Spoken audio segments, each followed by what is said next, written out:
الحمد للہ رب العالمین والصلاة والسلام علی خاتم النبیین والمرسلین وبعد رب اشرح لی صدری ویسر لی امری واحلل عقدۃ من لسانی یفقہوا قولی وبعد۔ میں IRC کی اس 10 روزہ اسلامی کانفرنس کے تیسرے دن آپ تمام کا تہ دل سے استقبال کرتا ہوں۔ وہ حضرات جو یہاں پر موجود ہیں اور وہ بھی جو ٹیلی ویژن پر ہمارا یہ پروگرام لائیو دیکھ رہے ہیں اور یوٹیوب پر جو لائیو دیکھ رہے ہیں، ان تمام کا تہ دل سے استقبال کرتا ہوں۔ السلام علیکم ورحمۃ اللہ وبرکاتہ۔ انشاءاللہ حسب معمول آج کی اس نشست کا آغاز ہم تلاوت کلام پاک سے کریں گے۔ اس کے لیے میں عبداللہ باخودہ کو دعوت دیتا ہوں کہ یہاں پر آئیں اور تلاوت کلام پاک پیش کریں۔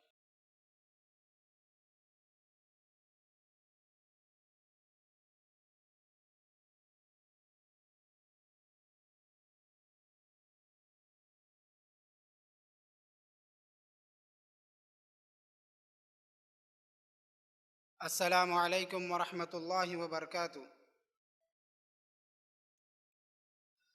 اعوذ باللہ من الشیطان الرجیم، بسم اللہ الرحمن الرحیم۔ وَاعْبُدُوا اللَّهَ وَلَا تُشْرِكُوا بِهِ شَيْئًا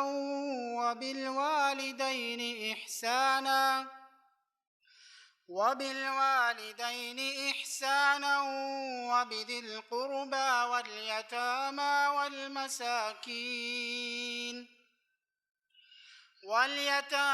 والمساكين والجار ذي القربى والجار الجنب والصاحب بالجنب وابن السبيل وما ملكت أيمانكم إن الله لا يحب من كان مختالا فخورا الذين يبخلون ويأمرون الناس بالبخل ويكتمون ما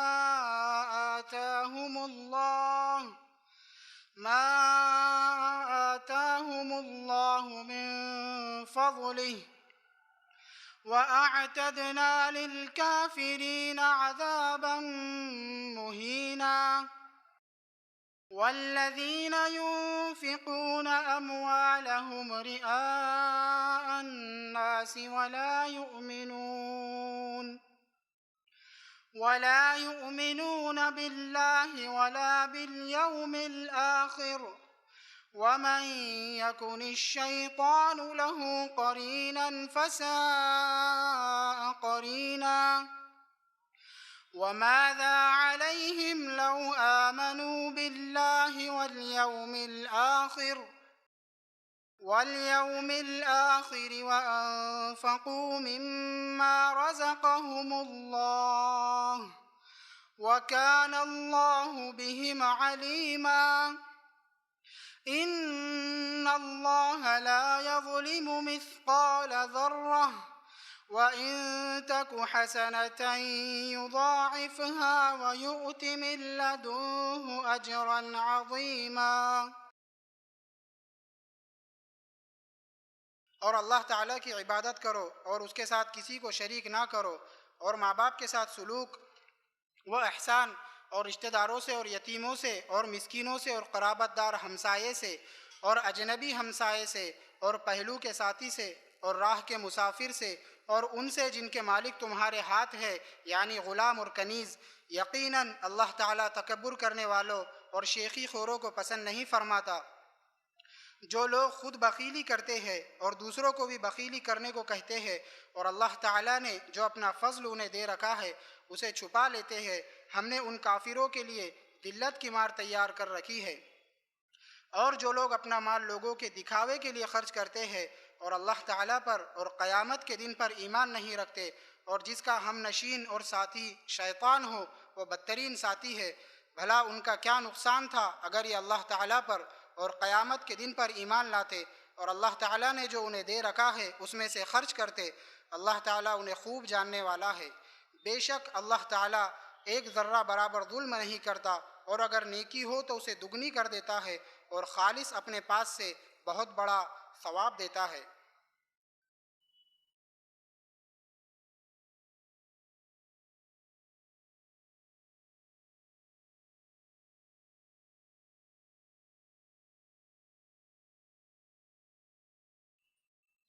جزاک اللہ خیراً کثیرا۔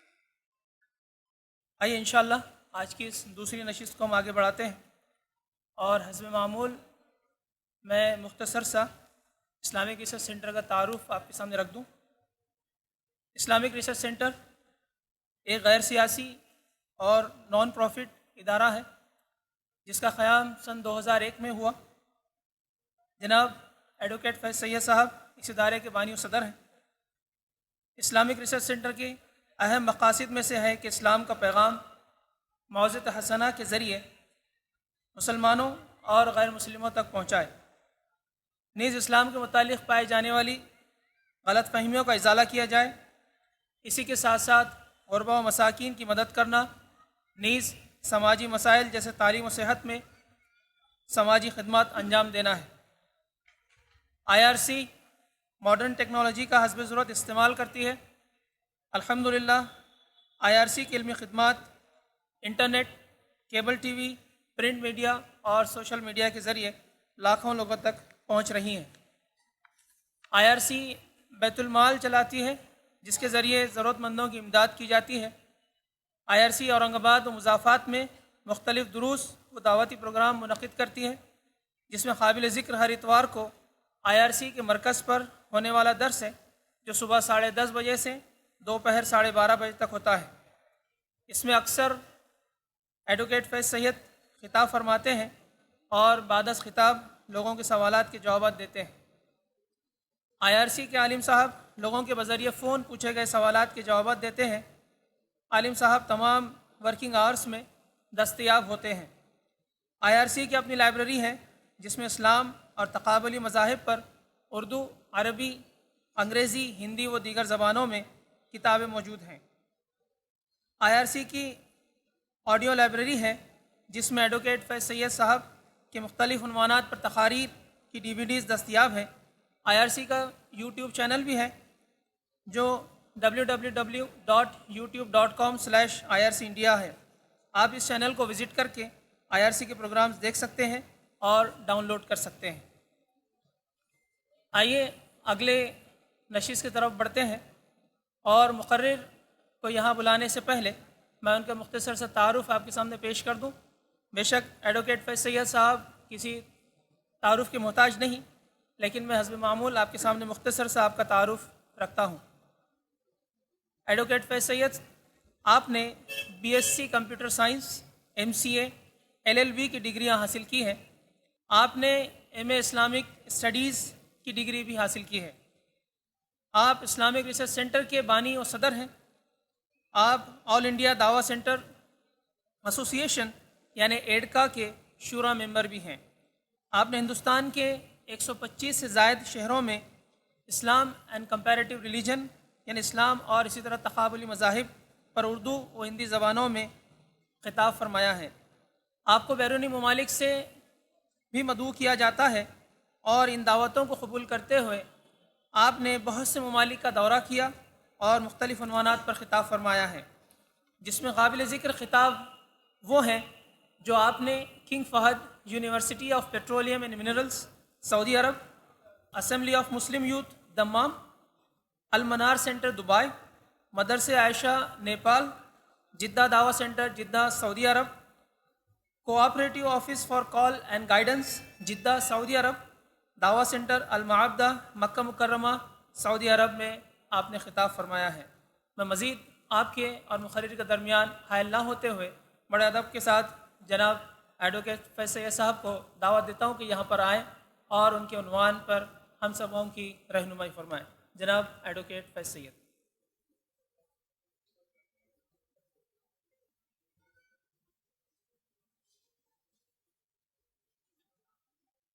بسم اللہ الرحمن الرحیم۔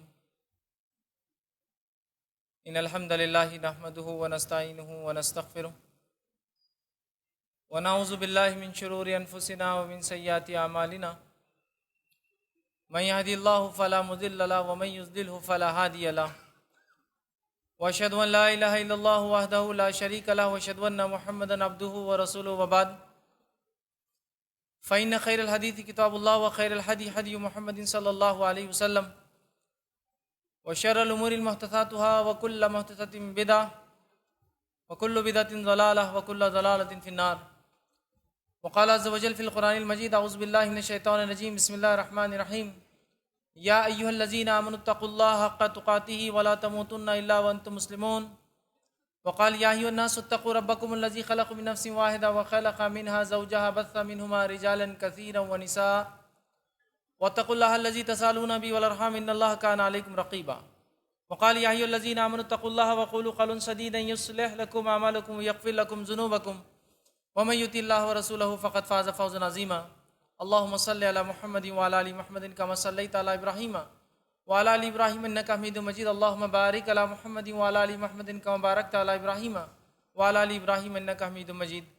رب اشرح لي صدري ويسر لي امري واحلل عقدة من لساني يفقهوا قولي. اما بعد. تمام تعریفیں اس اللہ عز و جل کے لیے لائق و زیبا ہے جو تمام جہانوں کا بنانے والا اور اسے پالنے والا ہے، اور درود و سلام اس کے آخری نبی محمد صلی اللہ علیہ وسلم پر. الحمدللہ ہم تمام یہاں اس 10 روزہ اسلامک کانفرنس کے تیسرے دن کے سیکنڈ سیشن میں دوسری نشست میں جمع ہوئے ہیں، اور جیسا کہ آپ تمام کے سامنے اعلان کیا گیا تھا کہ انشاءاللہ عزیز آج میں آپ تمام کے سامنے جس عنوان پر روشنی ڈالنے کی کوشش کروں گا وہ ہے بندوں کے حقوق یا حقوق العباد. اور میں سمجھتا ہوں ہم میں سے ایسا کوئی شخص نہیں ہے جس نے یہ لفظ یہ ٹرم سنا نہ ہو کبھی، حقوق العباد، بندوں کے حق. تو آج انشاءاللہ عزیز بندوں کے حق، اس کی کیا اہمیت ہے، نہ ادا کرنے کا کیا نتیجہ ہو سکتا ہے، یہ چند باتیں میں آپ کے سامنے رکھوں گا. اس لیے کہ جب انسان سماج میں رہتا ہے، سوسائٹی میں رہتا ہے، تو آپس میں ایک دوسرے کے کچھ حقوق ہم پر ہوتے ہیں، سوسائٹی میں رہنے کی وجہ سے، سماج میں رہنے کی وجہ سے، کمیونٹی میں رہنے کی وجہ سے. اگر یہ حقوق کو ہم نہ جانیں، ان حقوق کو ہم نہ سمجھیں، ان حقوق کو نہ مانے، ان حقوق کو، ان رائٹس کو پامال کرے، ان حقوق کو معمولی سمجھ کے یوں ہی جو ہے ترک کر دے، اور پھر اپنے بھائی کا، اپنے پڑوسی کا، اپنے رشتہ داروں کا، سماج کے غریب طبقے کا، اسی طرح دوسرے مسلمانوں کا، انسانوں کا حق مارتے جائے اور اس کو معمولی سمجھے، تو یاد رکھیے آخرت کے اعتبار سے وہ بہت ہی خطرناک کام کر رہا ہے اور بہت ہی خطرناک راہ پر چل پڑا ایسا انسان. اور بہت سی مرتبہ ہوتا یوں ہے کہ ہم لوگوں کو کسی چیز کی اہمیت نہیں پتہ ہوتی ہے، نتیجتاً اہمیت نہ پتہ ہونے کی وجہ سے اس چیز کو ضائع کرنا آسان ہو جاتا ہے. جس کی مثال میں یوں دوں گا کہ سمجھ لیجئے آپ کے کوئی ریلیٹیو ہے، وہ امریکہ سے یا یورپ سے آتے ہیں اور سب سے لیٹسٹ، سب سے جدید کوئی ٹیکنالوجی والی کوئی چیز لا کر دیتے ہیں جو اس ملک میں ہمارے ابھی دستیاب نہیں ہے، ملتی نہیں ہے، معلوم نہیں ہے لوگوں کو. اب ہوتا یوں ہے کہ جب وہ چیز آپ اپنے پاس استعمال کرتے ہیں تو آپ کے رشتہ دار، دوست احباب جب دیکھتے ہیں تو بولتے ہیں ارے کچھ تو بھی چائنا وائنا کا دکھ رہا ہے، کچھ تو ڈپلیکیٹ چیز دکھ رہی ہے، ایسی کچھ دکھ رہا ہے. پھر ہوتا یہ ہے کہ وہ کسی کے سامنے یہ چیز کو بیان کرتا ہے، یا کبھی ٹی وی کے ذریعے یا میڈیا کے ذریعے وہ چیز دکھائی جاتی ہے جو آپ نے جس دوست کے پاس دیکھ کر مذاق اڑایا تھا، تو تب وہ کہتا ہے ارے یہ تو بہت مہنگی اور بڑی اہم چیز ہے، میں نے تو اپنے دوست کا مذاق اڑا دیا. چونکہ چیز کی اہمیت نہیں پتہ تھی، لہٰذا مذاق اڑانا یا اس چیز کا حق ادا نہ کرنا یا اس چیز کو نہ سمجھنا یہ انسان مزاج بنا لیتا ہے. لیکن جب پتہ چل گیا یہ تو بڑی مہنگی چیز ہے، اہم چیز ہے، استعمال کی چیز ہے، بہت کام آتی ہے، ٹیکنالوجی میں بہت اس کا اونچا مقام ہے، تو انسان اس کی رسپیکٹ کرتا ہے، عزت کرتا ہے. تو اسی طرح حقوق کے معاملے میں آج ہمارا ایک ایسا مزاج بن چکا ہے، اور یہ مزاج بننے کی، بندوں کے حق مارنے کا جو مزاج ہمارا بن چکا ہے، اس کی بھی ایک وجہ ہے، یاد رکھیے اس کی بھی ایک وجہ ہے. یہ وجہ یہ ہے کہ ہم نے دین اور دنیا میں زبردست تفریق کر دی. دین اور دنیا میں ہم نے تفریق کر دی، یاد رکھیے کہ یہ دین ہے اور یہ دنیا ہے، جبکہ شریعت نے دنیا اور آخرت کی تفریق کی. یہ دنیا ہے اور وہ آخرت ہے. ہم نے دین اور دنیا کی تفریق کر کے بندوں کے حق کو بالکل معمولی سمجھا، اس لیے کہ وہ دنیا ہے، اور دین یہ ہے کہ اللہ کا ادا کیا جائے. اس لیے کہ حقوق کے اعتبار سے حق یا حقوق دو قسم کے ہوتے ہیں. رائٹس کے اعتبار سے دو قسم کے رائٹس، مطلب حقوق کو دو حصوں میں تقسیم کیا جاتا ہے. پہلا حقوق اللہ، اللہ کے حق، اور سیکنڈ دوسرا حقوق العباد، بندوں کے حق. تو ہم نے چونکہ دین اور دنیا کا فرق کیا، نتیجتاً جب میں مسجد میں ہوں تو میرے سے زیادہ عبادت گزار، میرے سے زیادہ اللہ کا ذکر کرنے والا انسان کوئی نہیں. لیکن جب تجارت میں ہوں بزنس پوائنٹ پہ ہوں، کالج میں ہوں یا ایسی جگہ پہ ہوں جو میری نوکری جہاں میں جو کام کرتا ہوں، تو وہاں میں دھوکہ دے رہا ہوں، جھوٹ بول رہا ہوں، لوگوں کی عزتیں اتار رہا ہوں، لوگوں پہ الزام لگا رہا ہوں، بہتان مطلب اس کو کہتے ہیں، لوگوں کی غیبت کر رہا ہوں، اور اس کے علاوہ ان کو القاب مختلف نام ان کے چڑوں سے پکار رہا ہوں، ان کے خلاف جھوٹ بول رہا ہوں، ان کو دھوکہ دینے کی پلاننگ کر رہا ہوں. جب پوچھا جاتا ہے بھائی ماشاءاللہ مسجد میں تھے تو نمازوں کو 5 وقت آتے ہو، اسی طرح جو ہے ذکر و اذکار کے تعلق سے تمہارے جیسا کوئی انسان نہیں ہے، پھر یہ معاملہ کیوں؟ یا جو ہے تم اتنے اچھے طالب علم ہو اور جب مسجد میں ہوتے ہو تو اتنا اچھا رویہ ہوتا ہے، پھر کالج میں ایسے کیوں؟ تو وہ کہتا ہے وہ میرا دین کا معاملہ تھا اور یہ میری دنیا ہے. تو دین اور دنیا میں جو فرق کر دی گئی، جبکہ شریعت نے دنیا اور آخرت میں فرق کیا، نتیجہ یہ نکلا کہ بندوں کے حق کو مارنے کو ہم نے معمولی سمجھ لیا، بہت ایک دم کوئی چھوٹی سی چیز، اور اس آسانی سے حق مار لے رہے ہیں. بلکہ یہ چیز دیکھی جا رہی ہے، یہ چیز بولی جا رہی ہے، یہ چیز کو بڑا مانا جا رہا ہے کہ جو انسان سب سے زیادہ حق مارتا ہے دنیا میں، آج سب سے زیادہ عزت ماں پوزیشنز پر اور پوسٹ پر فائز ہو چکا ہے. لوگ کہتے ہیں یہ بڑے عزت والے انسان ہیں، بڑے مالدار ہیں. کیوں؟ جہاں خالی پلاٹ دیکھا ان کا ہی ہو جاتا ہو، بڑے عزت والے، بہت خطرناک. مطلب عزت، مقام، رتبہ حق مارنے کی بنیاد پہ طے ہو رہا ہے، اور یہ تو اس سے بھی خطرناک ہے، کس کا مرڈر کر سکتے ہیں. تو گویا جتنے حق زیادہ مار رہا ہے اس کا مقام اتنا بڑا ہے سماج کے اندر. یہ ہو رہا ہے، یہ ہو رہا ہے. دیکھیے آپ، عزت و احترام ان لوگوں کی جو رشوت خور ہیں، جو سود خور ہیں، جو حرام خوری کرتے ہیں، مطلب سود پر، رشوت پر اور حرام چیزوں کو جو ہے کھاتے ہیں، ان کی عزت اور احترام ہو رہا ہے. جو لوگ جتنے زیادہ حق مار رہے ہیں، لوگ ان سے ڈر کے اتنا زیادہ احترام ان کا کر رہے ہیں. اور اسٹیٹس اور کسی کے ساتھ رہنا بھی اسی اعتبار سے طے ہو رہا ہے. مثال کے طور پر ایک غریب شریف انسان ہے، اس کا ایک بچہ ہے جو غریب شریف ہے، تو والد خود بولتا رہے وہ بچے کے ساتھ کیوں رہے، اس کا ابا بہت غریب شریف آدمی، اس کے ساتھ نہیں، ہاں وہ ڈان کا بیٹا ہے اپنا، اس کے ساتھ رہو بیٹے، تمہارا مقام مرتبہ رہے گا. تو گویا جو جتنے حق مار رہا ہے اس کو اتنا پوزیشن سے مقام دیا جا رہا ہے، اور اس کو وائٹ کالر سمجھا جا رہا ہے، اور اس کو عزت اور احترام دیا جا رہا ہے. اس لیے کہ بندوں کے حق کو مارنا ہم نے بہت ہی ہلکا اور معمولی سمجھ لیا ہے. لیکن اگر بندوں کے حق کو اگر ہم سمجھیں گے کبھی کہ اللہ تعالیٰ نے جہاں اپنے حق بتائے ہیں، جو سب سے اہم ہے، سب سے اول ہے جس کو ادا کرنا ہے، حقوق اللہ. لیکن حقوق اللہ کے بعد حقوق العباد جو ادا نہ کرے، یاد رکھیے اس کا بھی کوئی سچا نہیں. یاد رکھیے آخرت کے اعتبار سے، آخرت کے اعتبار سے یہ بات ہم ذہن میں رکھیں، یاد رکھیں. اس لیے کہ حقوق اللہ کو ہم بہت سیریس لیتے ہیں، اللہ کے حق، اس کو ایک ماننا، اس کے احکامات پر عمل کرنا. لیکن جب بندوں کے حق کا معاملہ آتا ہے ہم اس کو بڑا معمولی سمجھتے ہیں. جس کے گھر میں رہ گئے، اب یہ گھر سے ہم نے کبھی، ہمارا خاندانی ہسٹری کی کبھی نکلے نہیں ہم باہر، تو جہاں رہ گئے وہ ہم نے اپنا بنا لیا. دادا ایک گھر میں تھے، اپنا بنا لیا، باپ ایک گھر میں اپنا، میں یہ گھر میں اب نہیں چھوڑنے والا ہوں. تو گویا ہم نے بندوں کے حق مارنے کو ایک شیوا اور ایک شعار سمجھتا، پہچان، علامت بنا دی اپنی، بہت معمولی.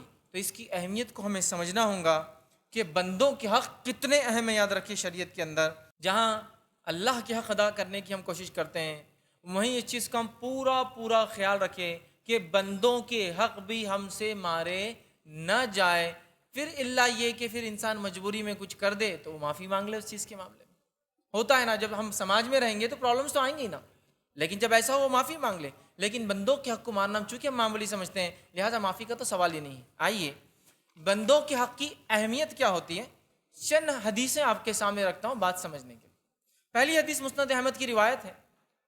نبی اکرم صلی اللہ علیہ وسلم کے سامنے جو ہے ایک صحابی حاضر ہوئے آپ کی مجلس میں، اور آ کر ایک سوال کیا، ایک کوشچن کیا، اور کہا اے اللہ کے رسول صلی اللہ علیہ وسلم، میری ایک نیبر پڑوس میں ایک خاتون رہتی ہے، میری ایک نیبر ہے، ایک پڑوسن ہے، ایک خاتون ہے، اور اس کا معاملہ یہ ہے کہ وہ اضافی نماز پڑھتی ہے.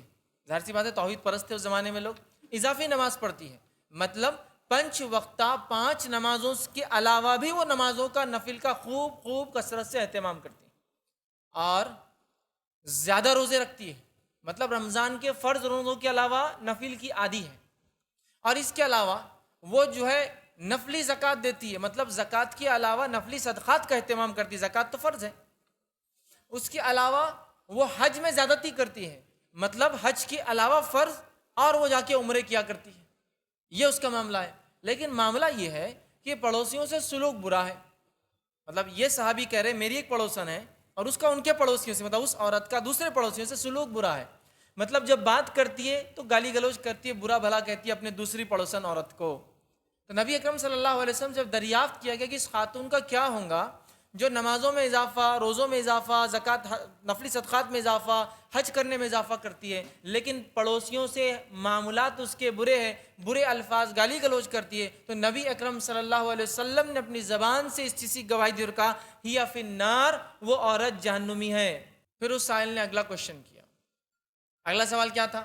اگلا سوال کیا، میری ایک دوسری پڑوسن ہے، سیکنڈ نیبر، ایک اور لیڈی ہے، ایک اور عورت ہے، وہ کم نمازیں پڑھتی ہے، مطلب صرف فرض اس سے ہوتے ہیں، وہ جو دوسری پڑوسن تو اضافہ کر رہی تھی نا، زیادہ پڑھ رہی تھی، یہ صرف فرض کا اہتمام کرتی ہے، فرض روزے رکھتی ہے، مطلب نفل نہیں ہوتے جیسا دوسری عورت رکھتی تھی، یہ صرف زکوٰۃ دیتی ہے، نفلی صدقات اس سے نہیں ہوتے ہیں، اس نے صرف حج کیا ہے، مطلب یہ نفلی حج نہیں کرتی ہے، ایک سے زیادہ نہیں کرتی ہے، لیکن اخلاق بڑے اچھے، پڑوسی سلوک اچھا ہے، تو کہا ہی فی الجنہ، وہ عورت جنتی ہے۔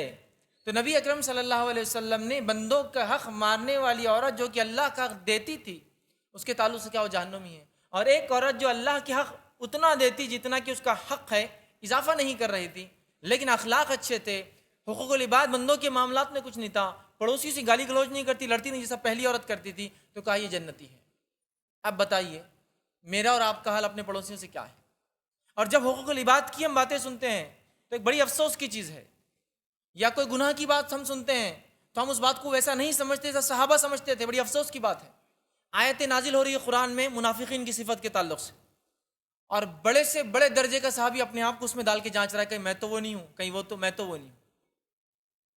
حنظلہ رضی اللہ عنہ، ایک روایت میں آتا ہے، پریشان حال نبی اکرم صلی اللہ علیہ وسلم کی طرف جا رہے ہیں، ابوبکر صدیق راستے میں ملتے اور کہتے ہیں حنظلہ کیا بات ہے، اتنے پریشان ہو، کہاں جا رہے ہو؟ تو کہا نبی اکرم صلی اللہ علیہ وسلم کے پاس جا رہا ہوں، اس لیے کہ حنظلہ تو منافق ہو گیا، اس لیے کہ جو صفت منافقین کی قرآن بیان کر رہا ہے، جب میں اپنے آپ کو ڈال رہا ہوں تو میں اپنے آپ کو منافق تصور کر رہا ہوں۔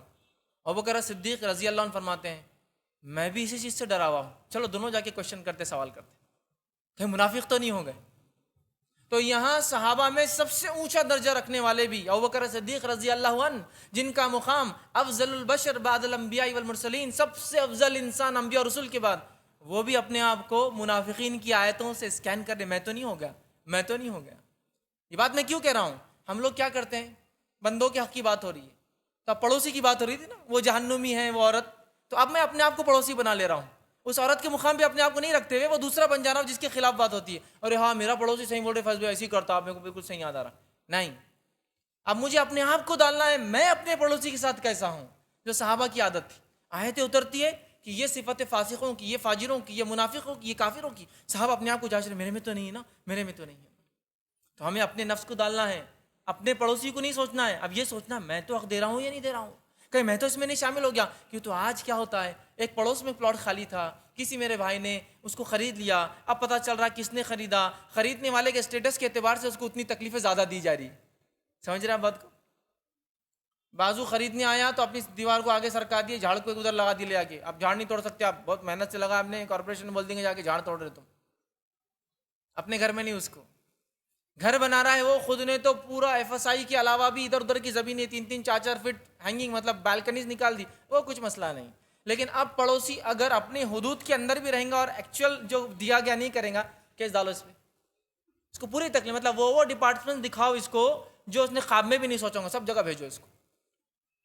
اپنے پاس تو آدھا انچ کا بول کے 3 انچ کا نل اندر لے لیا گیا ہے، پڑوسی اپنے حق کا آدھا لے رہا ہے تو اس کے لیے بھی ڈالو اس پہ کچھ تو بھی آٹیا کیا کر رہا ہے، یہ پانی کتنا لے رہا ہے، ساری تکلیفیں دینے کے لیے ہم ریڈی ہیں۔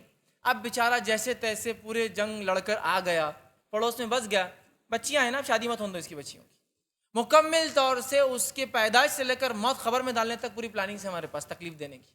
دیکھیے ہر آدمی اپنے آپ کو ڈالے، پڑوسی کے بارے میں سوچے وہ میرے ساتھ کیا کرتا ہے، یہ سوچے میں اس کے ساتھ کیا کرتا ہوں، کر رہے ہیں۔ یہ دیکھیے پڑوسی صرف بری بات کرتی تھی، باقی کچھ نہیں کیا، نہ ستایا، نہ تکلیف دی، نہ اس کا پلاٹ چرایا، نہ کوئی، صرف بری بات کرتی تھی، مطلب بات کرنے میں اخلاق اچھے نہیں تھے، جہنمی کہہ دیا گیا۔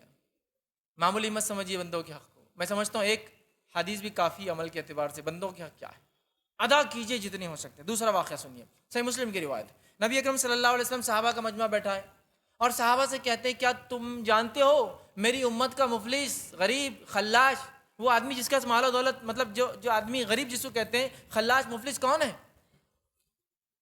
صحابہ کیا جواب دیتے ہیں جو میں اور آپ دیں گے، اللہ کے رسول صلی اللہ علیہ وسلم وہ آدمی جس کے پاس دینار و درہم نہ ہو، مال و دولت نہ ہو، وہی غریب ہے۔ تو کہا نہیں، میری امت کا مفلس وہ نہیں ہے جس کے پاس دینار و درہم نہ ہو. میری امت کا مفلس وہ شخص ہوں گا جو اللہ کے حق پورے ادا کر کے آئیں گا دنیا میں. نماز مطلب توحید پہ تو تھا بالکل ہی تو اول، نماز روزہ زکوٰۃ سب کچھ کر کے آیا ہوں گا اور اللہ کے حق کے اعتبار سے کمپلیٹ ہوں گا یہ. لیکن اللہ تعالیٰ اپنے حق کا فیصلہ کرنے کے بعد جب بندوں کے حق کی طرف آئیں گا تو لوگوں میں سے جن کا حساب نہیں ہوا جو کھڑے تھے وہ کہیں گے اللہ مجھے ایک بار گالی دی تھی. اللہ کہیں گا فرشتوں اس کی نیکیاں اس آدمی کی جو اللہ کے حق ادا کر کے آیا ہے پورے، اس نیکی میں سے اس بندے کا جو حق مارا گالی دے کر اتنا ٹرانسفر کر دو.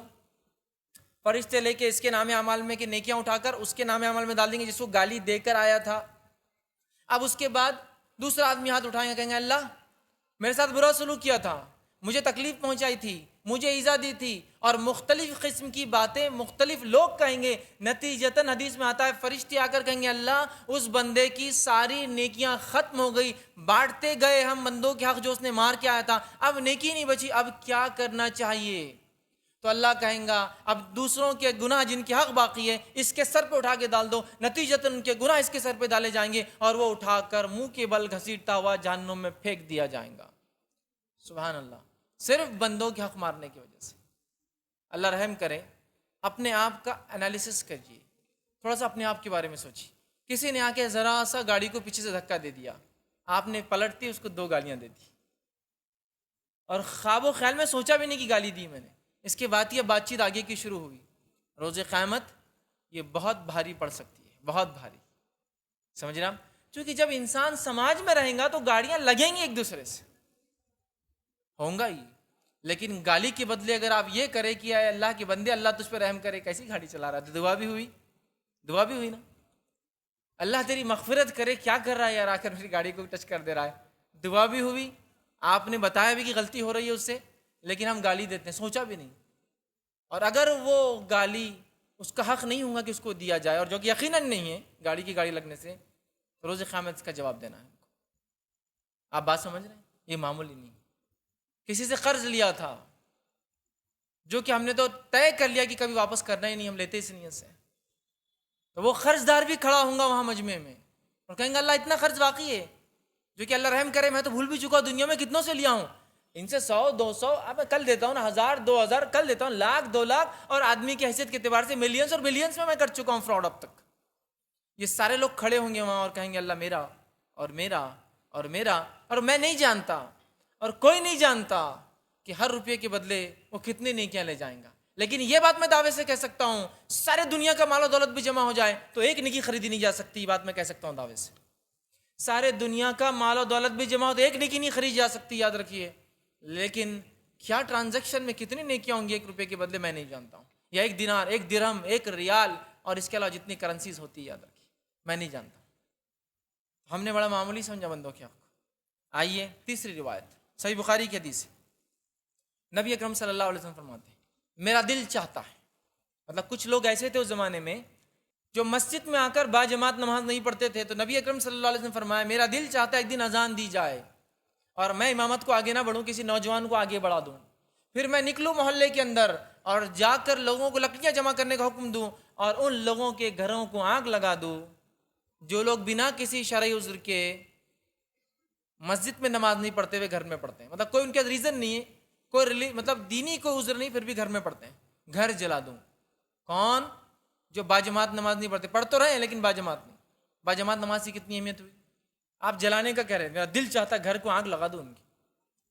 اب نبی اکرم صلی اللہ علیہ وسلم صحیح مسلم کی روایت ہے، دیکھیے کیا فرماتے ہیں اس حدیث کے اندر. یہ اللہ کا حق مار رہے تھے، مطلب مسجد آ کر نماز نہیں پڑھ رہے تھے، اب بندوں کے حق کے تعلق سے کیا فرما رہے ہیں. راوی کہتے ہیں کہ نبی اکرم صلی اللہ علیہ وسلم فرماتے ہیں آپ کے ہاتھ میں آپ نے 2 چیز لی، ایک روایت میں آتا ہے اشارہ کیا اور کہا جو یہ اور یہ کھائے، جو یہ اور یہ کھائے وہ ہماری مسجدوں کے قریب بھی نہ آئے، جو یہ اور یہ کھائے وہ ہماری مسجدوں کے قریب نہ آئے. راوی کہتے ہیں 2 چیزیں وہاں رکھی تھی، ایک پیاز اور ایک لہسن، ایک پیاز اور ایک لہسن تھا وہاں. جو یہ اور یہ کھائے ہماری مسجدوں کے قریب نہ آئے، اس لیے کہ جس چیز سے ابن آدم کو گھن آتی ہے اس چیز سے فرشتوں کو بھی گھن آتی ہے، اور جب انسان کچی پیاس اور کچا لہسن کھا کر مسجد میں جاتا ہے اور کسی سے بات کرتا ہے یا سانس بھی لیتا ہے نماز میں تو بدبو نکلتی ہے اس پیاس کی اور لہسن کی، چونکہ بندے کا حق مارا جا رہا، تو کہا جو یہ اور یہ کھائے ہماری مسجدوں کے قریب بھی نہ آئے۔ کون کہہ رہے ہیں؟ جو یہ کہہ رہے ہیں کہ جو بلا عذر کی نماز گھر میں پڑھتے گھر جلا دوں، آگ لگا دوں، وہی کہہ رہے بندوں کا حق مارا جا رہا ہے، چونکہ جس چیز کی بدبو سے ابن آدم کو گھن آتی ہے، اس کو برا لگتا ہے، اس کو نفرت ہوتی ہے، اس کو چڑ ہوتی ہے، اسی چیز سے فرشتے بھی گھن کھاتے ہیں، یاد رکھیے۔ تو پیاز اور لہسن حلال ہے، لیکن تیز بدبو مارتے ہیں، تیز اسمیل دیتے ہیں، جس سے دوسرے کو تکلیف ہوتی ہے نا۔ حلال چیز ہے، بہت سی مرتبہ یہاں تو حرام چیزیں کھا کر لوگ مسجدوں میں آتے ہیں، جس کی بدبو دور سے آتی ہے، دور سے آتی ہے نا۔ کوئی آدمی دور کھڑے رہ کر بھی سگریٹ پیا تو یہاں تک اس کی بدبو آتی ہے۔ جو یہ اور یہ کھائے، دو حلال چیزیں ہماری مسجدوں کے قریب نہ آئیں، اگر وہ کھا کر کچا مسجد میں آتا ہے، ابن آدم کو، انسانوں کو تکلیف ہوتی ہے۔ یہ بندوں کے حق یاد رکھیے، یہ اس کی اہمیت یاد رکھیے۔ حجۃ الوداع ہے، صحیح بخاری کی روایت، حجۃ الوداع ہے، نبی اکرم صلی اللہ علیہ وسلم نے جو پہلا اور آخری حج کیا۔ آپ حج میں کھڑے ہیں اور آپ خطاب کر رہے ہیں، آپ نے کئی خطبے دیے اس حج کے اندر، کئی بار وعظ اور نصیحت اور خطبہ دیا، اسپیچز دی، تو آپ کھڑے ہوتے ہیں اور کہتے ہیں حجۃ الوداع میں مسلمانوں سے، صحابہ سے خطاب کر کے، مسلمانوں اے میرے صحابہ، اور فرماتے ہیں ہمارا خون، ہمارا مال اور ہماری عزت ایسے ہی حرام اور محترم ہے جیسے کہ یہ دن اور اس شہر اور اس مہینے کی حرمت ہے۔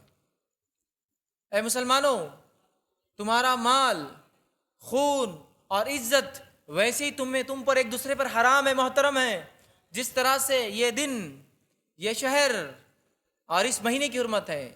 دن عرفے کا ہے اور شہر مکہ ہے جو کہ حرمت والا ہے، اور مہینہ ذوالحجہ کا ہے۔ تو کہا ویسے ہی تمہارا مال، خون اور عزت ایک دوسرے پر حرام ہے، اور آج ہم نے مال، خون اور عزت ایک دوسرے کی ہم پر ایک دوسرے پر حلال کر لیے۔ کسی کا مال لے لینا اس آدمی کو بڑا مانا جاتا ہے، کسی کا خون بہا دینا اس کو سٹیٹس اور اس کو بڑا مقام سمجھا جا رہا ہے، کسی کی عزت کو اتار دینا یہ تو اتنا معمولی عمل ہے جس کی تو کوئی انتہا ہی نہیں ہے۔ دو لوگ جمع ہوئے، ارے وہ تیسرے صاحب جا رہے نا، بہت ہی احمق اور بیوقوف لگتے میرے کو، اس کی غیبتیں شروع، کیا آپ کو کیوں لگ رہا ہے احمق ہے؟ گھر ایسا بناتے کیا؟ آپ کو کیا کرنا ہے بھائی، اس کی پسند، غیبتیں شروع، اس کی عزت اتار رہے ہیں آپ۔ جبکہ نبی اکرم صلی اللہ علیہ وسلم نے فرمایا جو انسان اپنے بھائی کی عزت کا دفاع کرے، مطلب آدمی موجود نہیں ہے اور کوئی آپ کے سامنے کسی کی برائی کر رہا ہے، اس میں وہ ہے بھی نہیں اور وہ غیبت بھی ہے، تو آپ اس کا دفاع کریں، نہیں ویسا نہیں ہے، تو اللہ کے رسول صلی اللہ علیہ وسلم اس کو بہت بڑا عمل بیان کرتے ہیں، اور ایک روایت نے فرمایا وہ جنت میں داخل ہو جائیں گے جو اپنے بھائی کی عزت کی دفاع کرے۔ اور ہمارا معاملہ یہ کہ اپنی بھائی کی عزت کو اتارنا ہم نے اپنے نفس پر واجب قرار دے دیا ہے، مطلب بالکل ہم تلے ہوئے ہیں کہ کم موقع ملے اور اس کی عزت اتار دو، اور جیسے ہی موقع ملتا ہے عزت اتار دیتے ہیں اس کی۔ تو کہا مال، خون اور عزت ایک دوسرے پر یاد رکھیے، حرام ہے، یاد رکھیے۔ لیکن آج ہم دیکھتے ہیں بہت آسانی سے خون بہایا جا رہا ہے، بہت آسانی سے عزتیں اتاری جا رہی ہے، اور ایک دوسرے کو مال کو حلال سمجھ لیا گیا ہے۔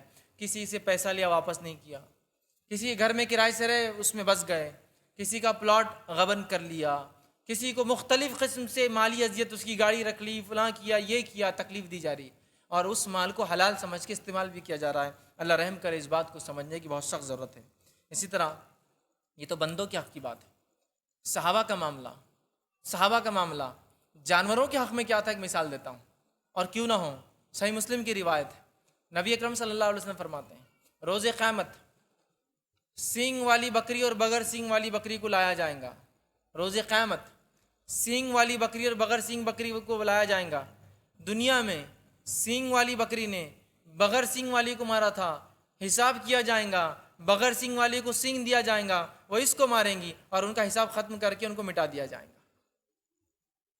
جانوروں کے لیے جزا اور سزا نہیں ہے، جانوروں کے لیے جنت جہنم نہیں ہے، جزا سزا نہیں ہے ان کے لیے، لیکن اللہ اتنا انصاف کریں گا کہ بغیر سینگ والے جانور نے سینگ والے کو بدلہ دیا جائے گا۔ تو جب جانوروں کا یہ معاملہ ہے انصاف کا، تو بندوں میں کتنا انصاف کریں گا اللہ تعالیٰ، اس بات کو ہم سمجھ سکتے ہیں۔ اور اسی وجہ سے صحابہ اتنے فکر مند ہوتے تھے۔ ایک واقعہ سنیے، عمر ابن خطاب رضی اللہ عنہ کا ایک مقولہ تھا، مقولہ سمجھتے، بار بار آدمی جس قول کو ریپیٹ کرتا ہے بولتے اس کا مقولہ ہے، جملہ ہے، تکیہ کلام ہے، بار بار ایک قول، ایک مقولہ آپ ریپیٹ کرتے تھے اور الفاظ یوں آتے آپ کی سیرت میں، آپ کہا کرتے تھے عمر اپنے رب کو کیا جواب دیں گا؟ جب آپ خلیفہ تھے تو کیا کہہ رہے ہیں؟ عمر اپنے رب کو کیا جواب دیں گا جب اس کا رب اس سے یہ سوال کریں گا کہ بصرہ کی ایک گلی میں، عمر ابن خطاب رضی اللہ عنہ کے دور میں بصرہ ایک پہلے چھاونی تھا، اس کے بعد میں آپ نے شہر بنانے کی اجازت دے دی تو وہاں شہر ڈیولپ کیا گیا، سٹی ڈیولپ کیا گیا. تو عمر اپنے رب کو کیا جواب دیں گا کہ بصرہ کی ایک گلی میں ایک خچر جا رہا تھا جس پر اس کے مالک کا مال لدا تھا، اور سڑک میں ایک گڑھا پڑنے سے، ایک پوٹ ہول ہونے سے، ایک گڑھا پڑنے سے، وہ گڑھے میں جو خچر جو گر گیا جس کی وجہ سے خچر کو مار لگا اور اس کے مالک کے مال کا نقصان ہوا، تو روز قیامت عمر اپنے رب کو کیا جواب دیں گا جب اس کا رب اس سے یہ پوچھیں گا عمر یہ خچر کا کیا معاملہ ہے؟ چونکہ عمر ابن خطاب مسلم ملک کے، مسلم حکومت کے سرپرست ہے، لیڈر ہے، خلیفہ ہے، ہر چیز کا خیال دیکھیے کہ جانور کو بھی کوئی نقصان ہوگا تو وہ خیال کر رہے کہ ہمیں جواب دینا ہے اس کے بارے میں. یہ فکریں تھی ان کے بندوں کے حق کے معاملے میں، یہ فکریں تھی ان کے جانوروں کے حق کے معاملے میں. بندوں کا حق ہے نا، اس کے مالک کا مال وہ ہو رہا ہے، خچر کو نقصان ہو رہا ہے، تو بندوں کے حق کے معاملے میں، جانوروں کے حق کے معاملے میں. اور ہم نے بڑا معمولی سمجھ لیا، بڑا معمولی سمجھ لیا. سخت دل ہو چکے ہیں ہم، ہے نا، پڑوسیوں کے ساتھ، آپس میں، رشتہ داروں میں، بھائیوں میں، والدین کے ساتھ سلوک دیکھیے اب کیا ہے، بندوں کے حق مارنا. بزنس میں دیکھیے اپنے کسٹمرز کو چیٹ کر رہے ہیں، کیا کچھ طریقے سے ہم حق نہیں مار رہے، جھوٹ بول کر چیزوں کو فرق کر رہے ہیں، اور اسی کو جینے کا، دنیا جینے کا طریقہ ہم سمجھ رہے ہیں. یاد رکھیے اس چیز کو سمجھنے کی ضرورت ہے. اسی طرح ایک دوسرے کے حق ہم تب تک نہیں دیں گے، یاد رکھیے، جب تک کہ ایک دوسرے کی ہم عزت نہیں کریں گے، جب تک کہ ہم ایک دوسرے سے محبت نہیں کریں گے. اور کیسی عزت اور کیسی محبت؟ ویسی کہ جو اپنے لیے پسند کرے اپنے بھائی کے لیے پسند کرے. تو تب کیا ہوگا انشاءاللہ؟ ہم حق دیں گے. کیا ہم چاہتے ہیں کوئی ہمیں دھوکہ دے؟ نہیں، تو ہم کسی اور کو دھوکہ نہ دیں. کیا ہم چاہتے ہیں کوئی ہم سے جھوٹ بولے؟ نہیں، تو ہم کسی اور سے جھوٹ نہ بولیں. کیا ہم چاہتے ہیں کوئی ہماری غیبت کرے؟ نہیں، تو ہم کسی کی غیبت نہ کریں. کیا ہم یہ اچھا سمجھتے ہیں کوئی ہماری بدگوئی کرے، بری باتیں بیان کرے؟ نہیں، تو ہم کسی کی بدگوئی نہ کریں. کیا ہم چاہتے ہیں لوگ ہمیں القاب دے، برے برے ناموں سے پکارے چیڑ رکھ کر؟ نہیں، تو ہم کسی کو القاب نہ دیں. کیا ہم چاہتے ہیں کہ کسی کی ماں، ہماری ماں بہن کو کوئی نہ چڑھے؟ تو اس کا مطلب یہ ہے کہ ہم بھی دوسروں کی ماں بہنوں کو نہ چڑھیں. کیا ہم چاہتے ہیں کہ ہمیں کوئی چیٹ کرے بزنس کے اوپر جب ہم کوئی چیز خریدے؟ نہیں، تو ہم کسی کو چیٹ نہ کریں جب اس کو ہم کوئی چیز فروخت کرتے ہیں، اس کو سیل کرتے ہیں. یہ چیز کا بھی مجھے اور آپ کو خیال رکھنا ہوگا. تو یہ معاملہ بندوں کے حق کا جب تک نہیں معاملہ درست ہونے والا. کب تک؟ جب تک کہ ہم ایک دوسرے سے محبت، الفت، پیار نہ کرے اور ویسی عزت دوسرے کی نہ کرے جیسی اپنی نفس کی انسان کرتا ہے. تو یہ بڑی اہم بات ہے، یاد رکھیے.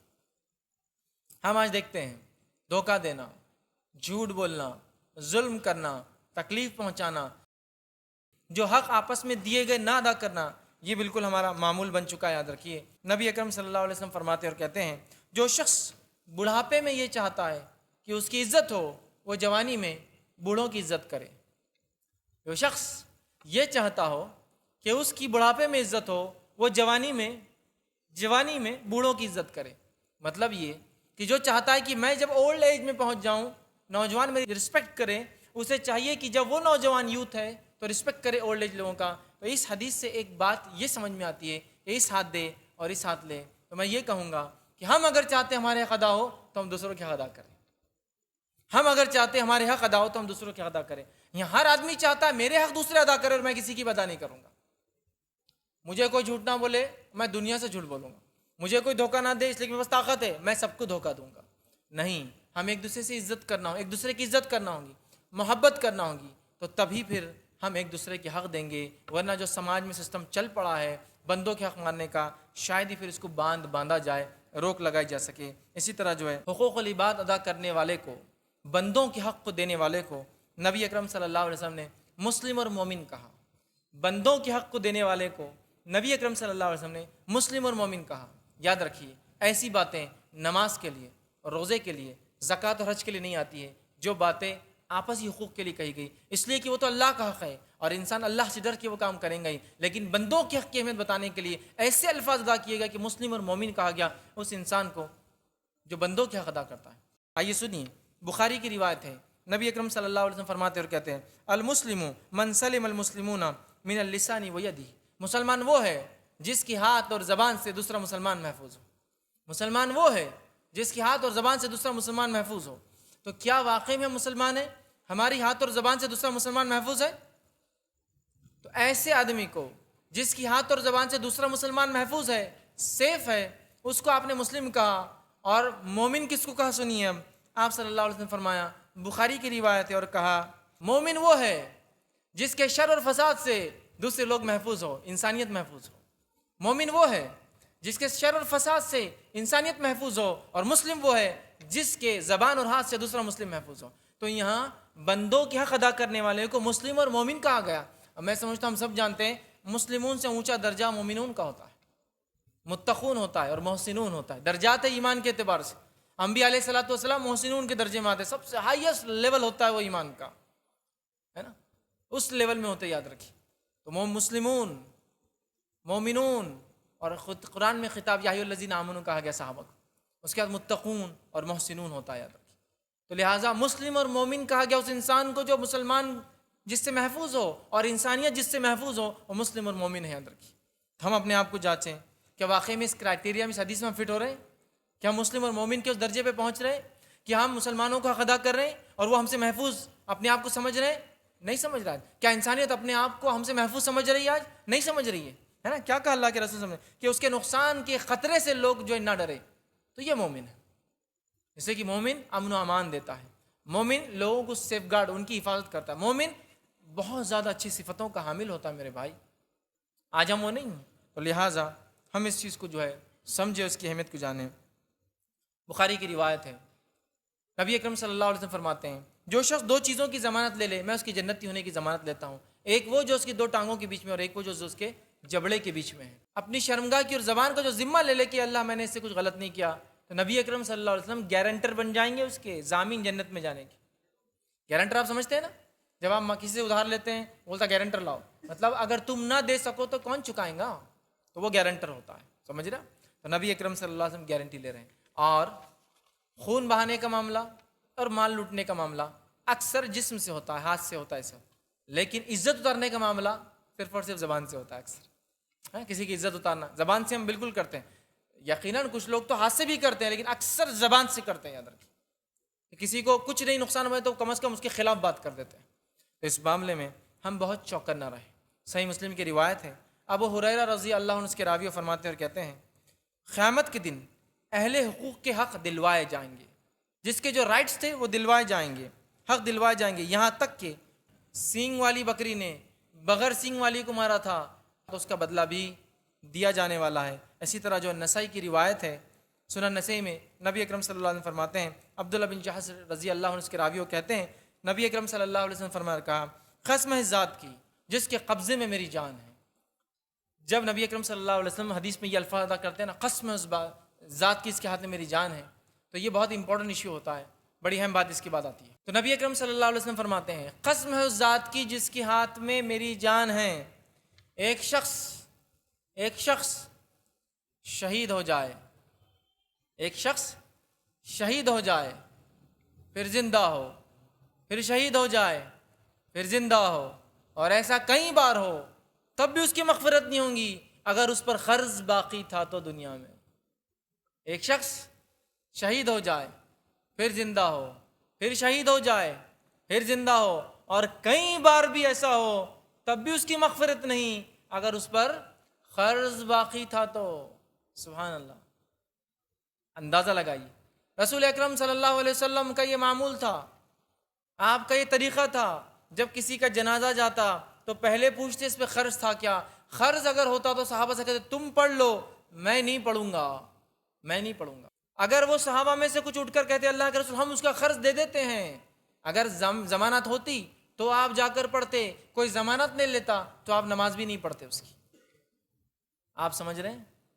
ہم نے حدیث کو تو سمجھ لیا ہے نا، رسمی طور سے انتقال ہو گیا گھر میں کسی کا، ہے نا، بھائی کا، بہن کا، والد کا، والدہ کا، رشتہ دار کا، کسی کا بھی، تو اعلان کر دیتے کھڑے رہ کر بھائی کسی کا کچھ باقی ہو تو آ کے لے لینا ہم سے.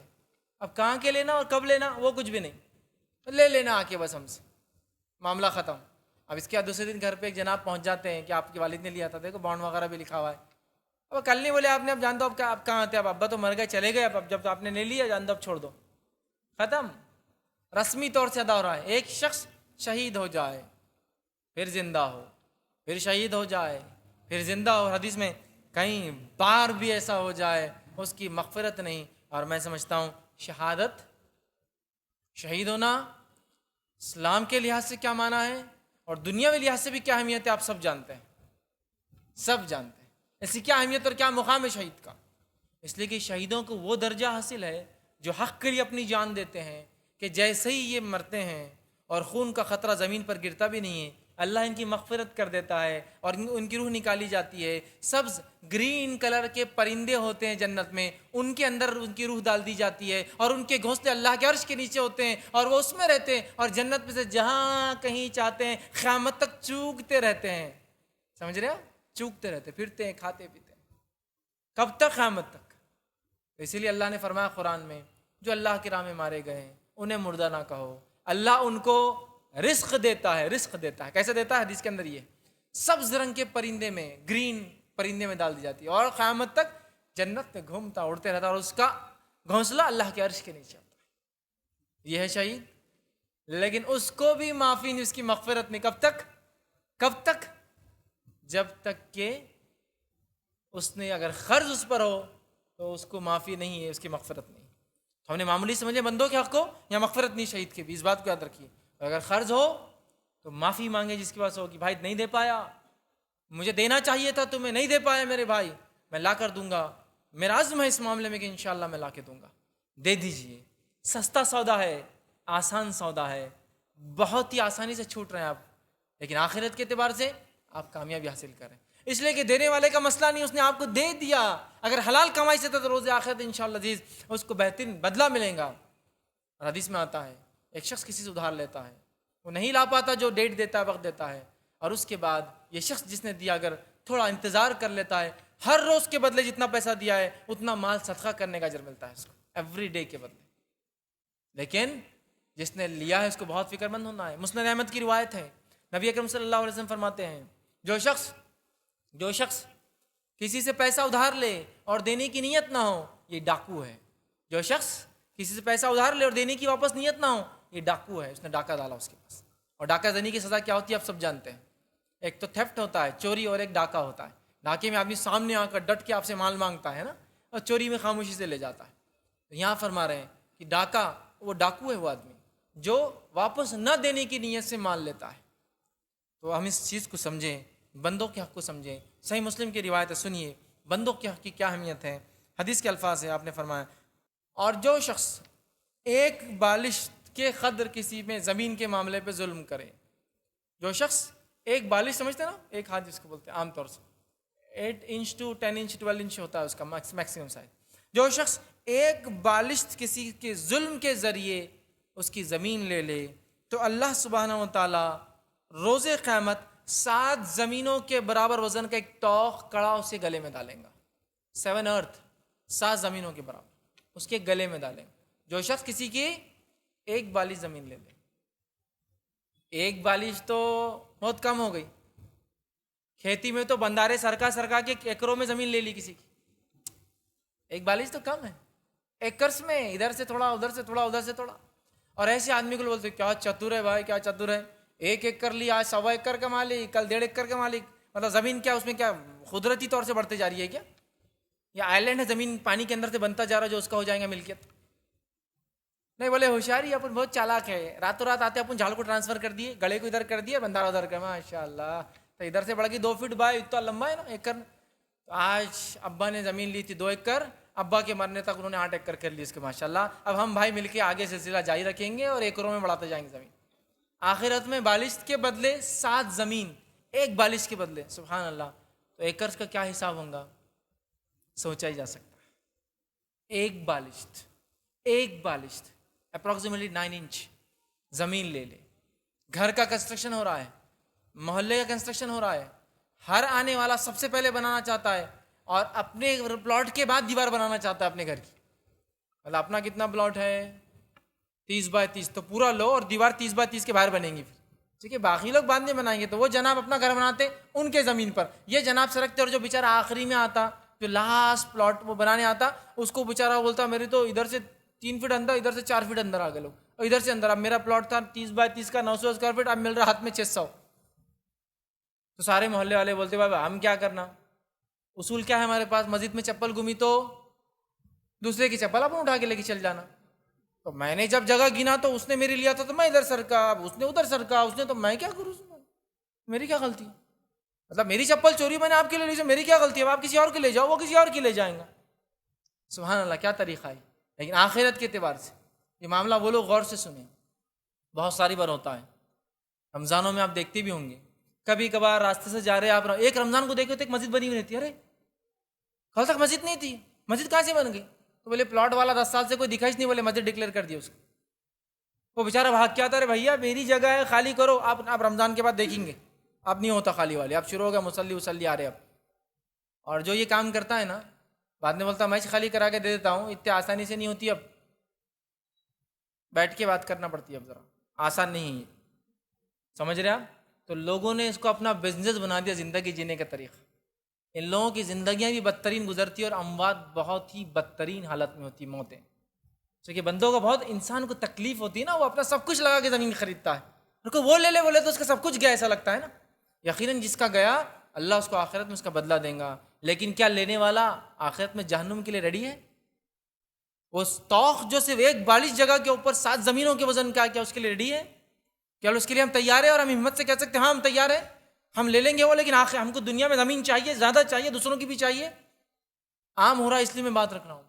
وہ لوگ جو دوسروں کے گھر مار لیتے کرائے سے لے کر، غور کرے یہاں ایک 42 کی بات ہو رہی تم اس کا پلاٹ مار دیتے ہو پورا کا پورا، اور یہ کہتے ہو کہ اتنے دن کرایہ دے تو مالک ہو جاتے ہوں.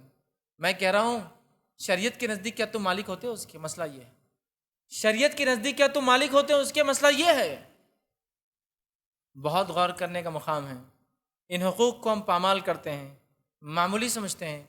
غور کرے، فکر کرے، اور آئندہ اگر کسی نے ایسا کیا ہو تو لوٹا دے، میرے بھائی یہ غلطی ہوئی، یہ آپ کی چیز آپ کو واپس دے دیجئے، اس کو واپس اٹھا کر. ہم ڈٹ کر لے رہے ہیں، جم کر لے رہے ہیں، اور پلاننگ کر رہے ہیں کہاں کہاں خالی چیزیں لیتے جاؤ. بہت غور کریں.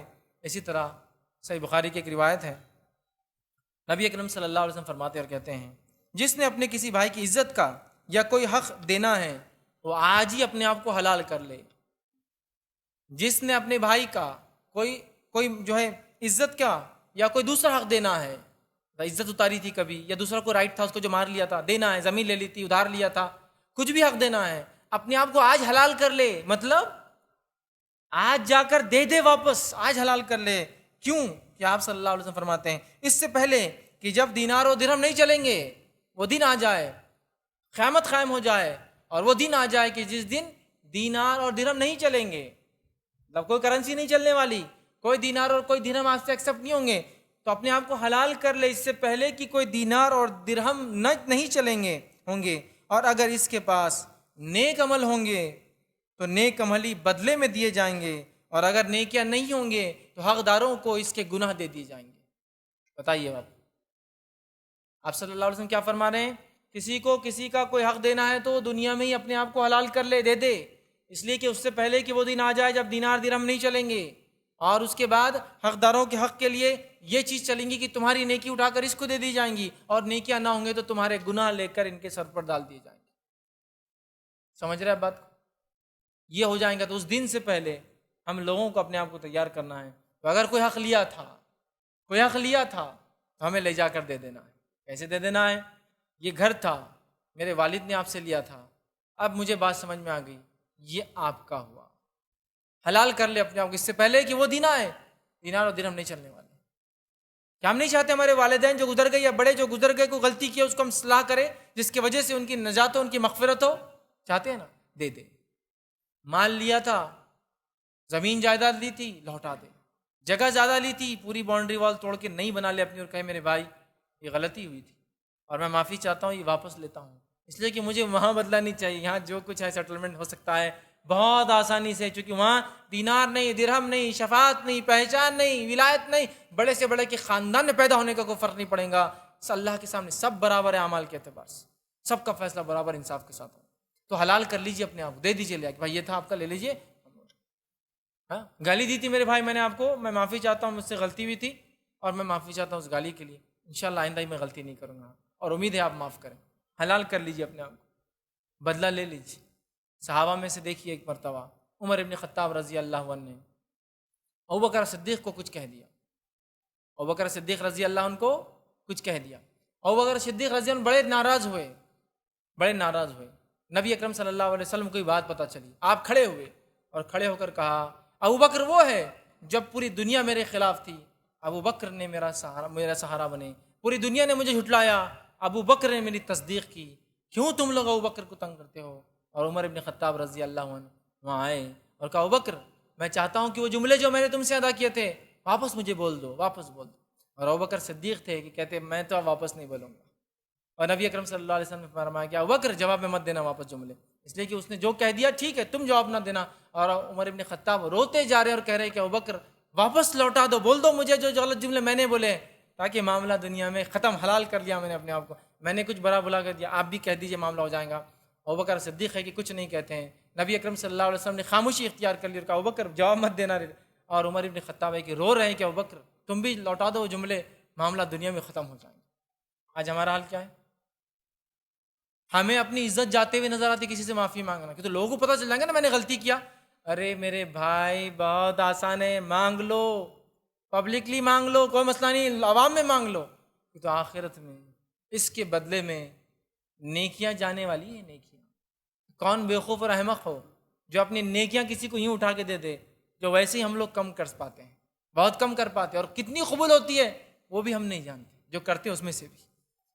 تو اپنے آپ کو حلال کر لیجئے اس سے پہلے کہ وہ دن آ جائے کہ جب سکہ نہ چلے گا، دینار اور درہم نہیں چلیں گے۔ یاد رکھیے، صحیح مسلم کی روایت ہے، نبی اکرم صلی اللہ علیہ وسلم فرمایا اور کہا جس نے اپنی خصم کے ذریعے کسی مسلمان کا حق مار لیا، جس نے اپنی کسی خصم کے ذریعے کہ واللہ اللہ کی قسم یہ مال 100 روپے میں ہی لایا ہوا ہے، ان کو دے رہا ہے 95 میں 105 میں، بس اتنا ہی کما رہا ہوں، کسی خصم کے ذریعے کسی مسلمان کا حق مار لیا، ارے اللہ کی قسم واللہ یہ پلاٹ لابے سڑک ہے، بڑی روڈ جانے والی یہاں سے، جبکہ آپ کو پورا نالج ہے کوئی روڈ ووڈ نہیں جانے والی ہے، آپ نے قسم کھائی اور اس کو وہ چیز بیچ دی، چونکہ قسم کھانے سے انٹینسٹی بڑھ جاتی ہے چیز کی۔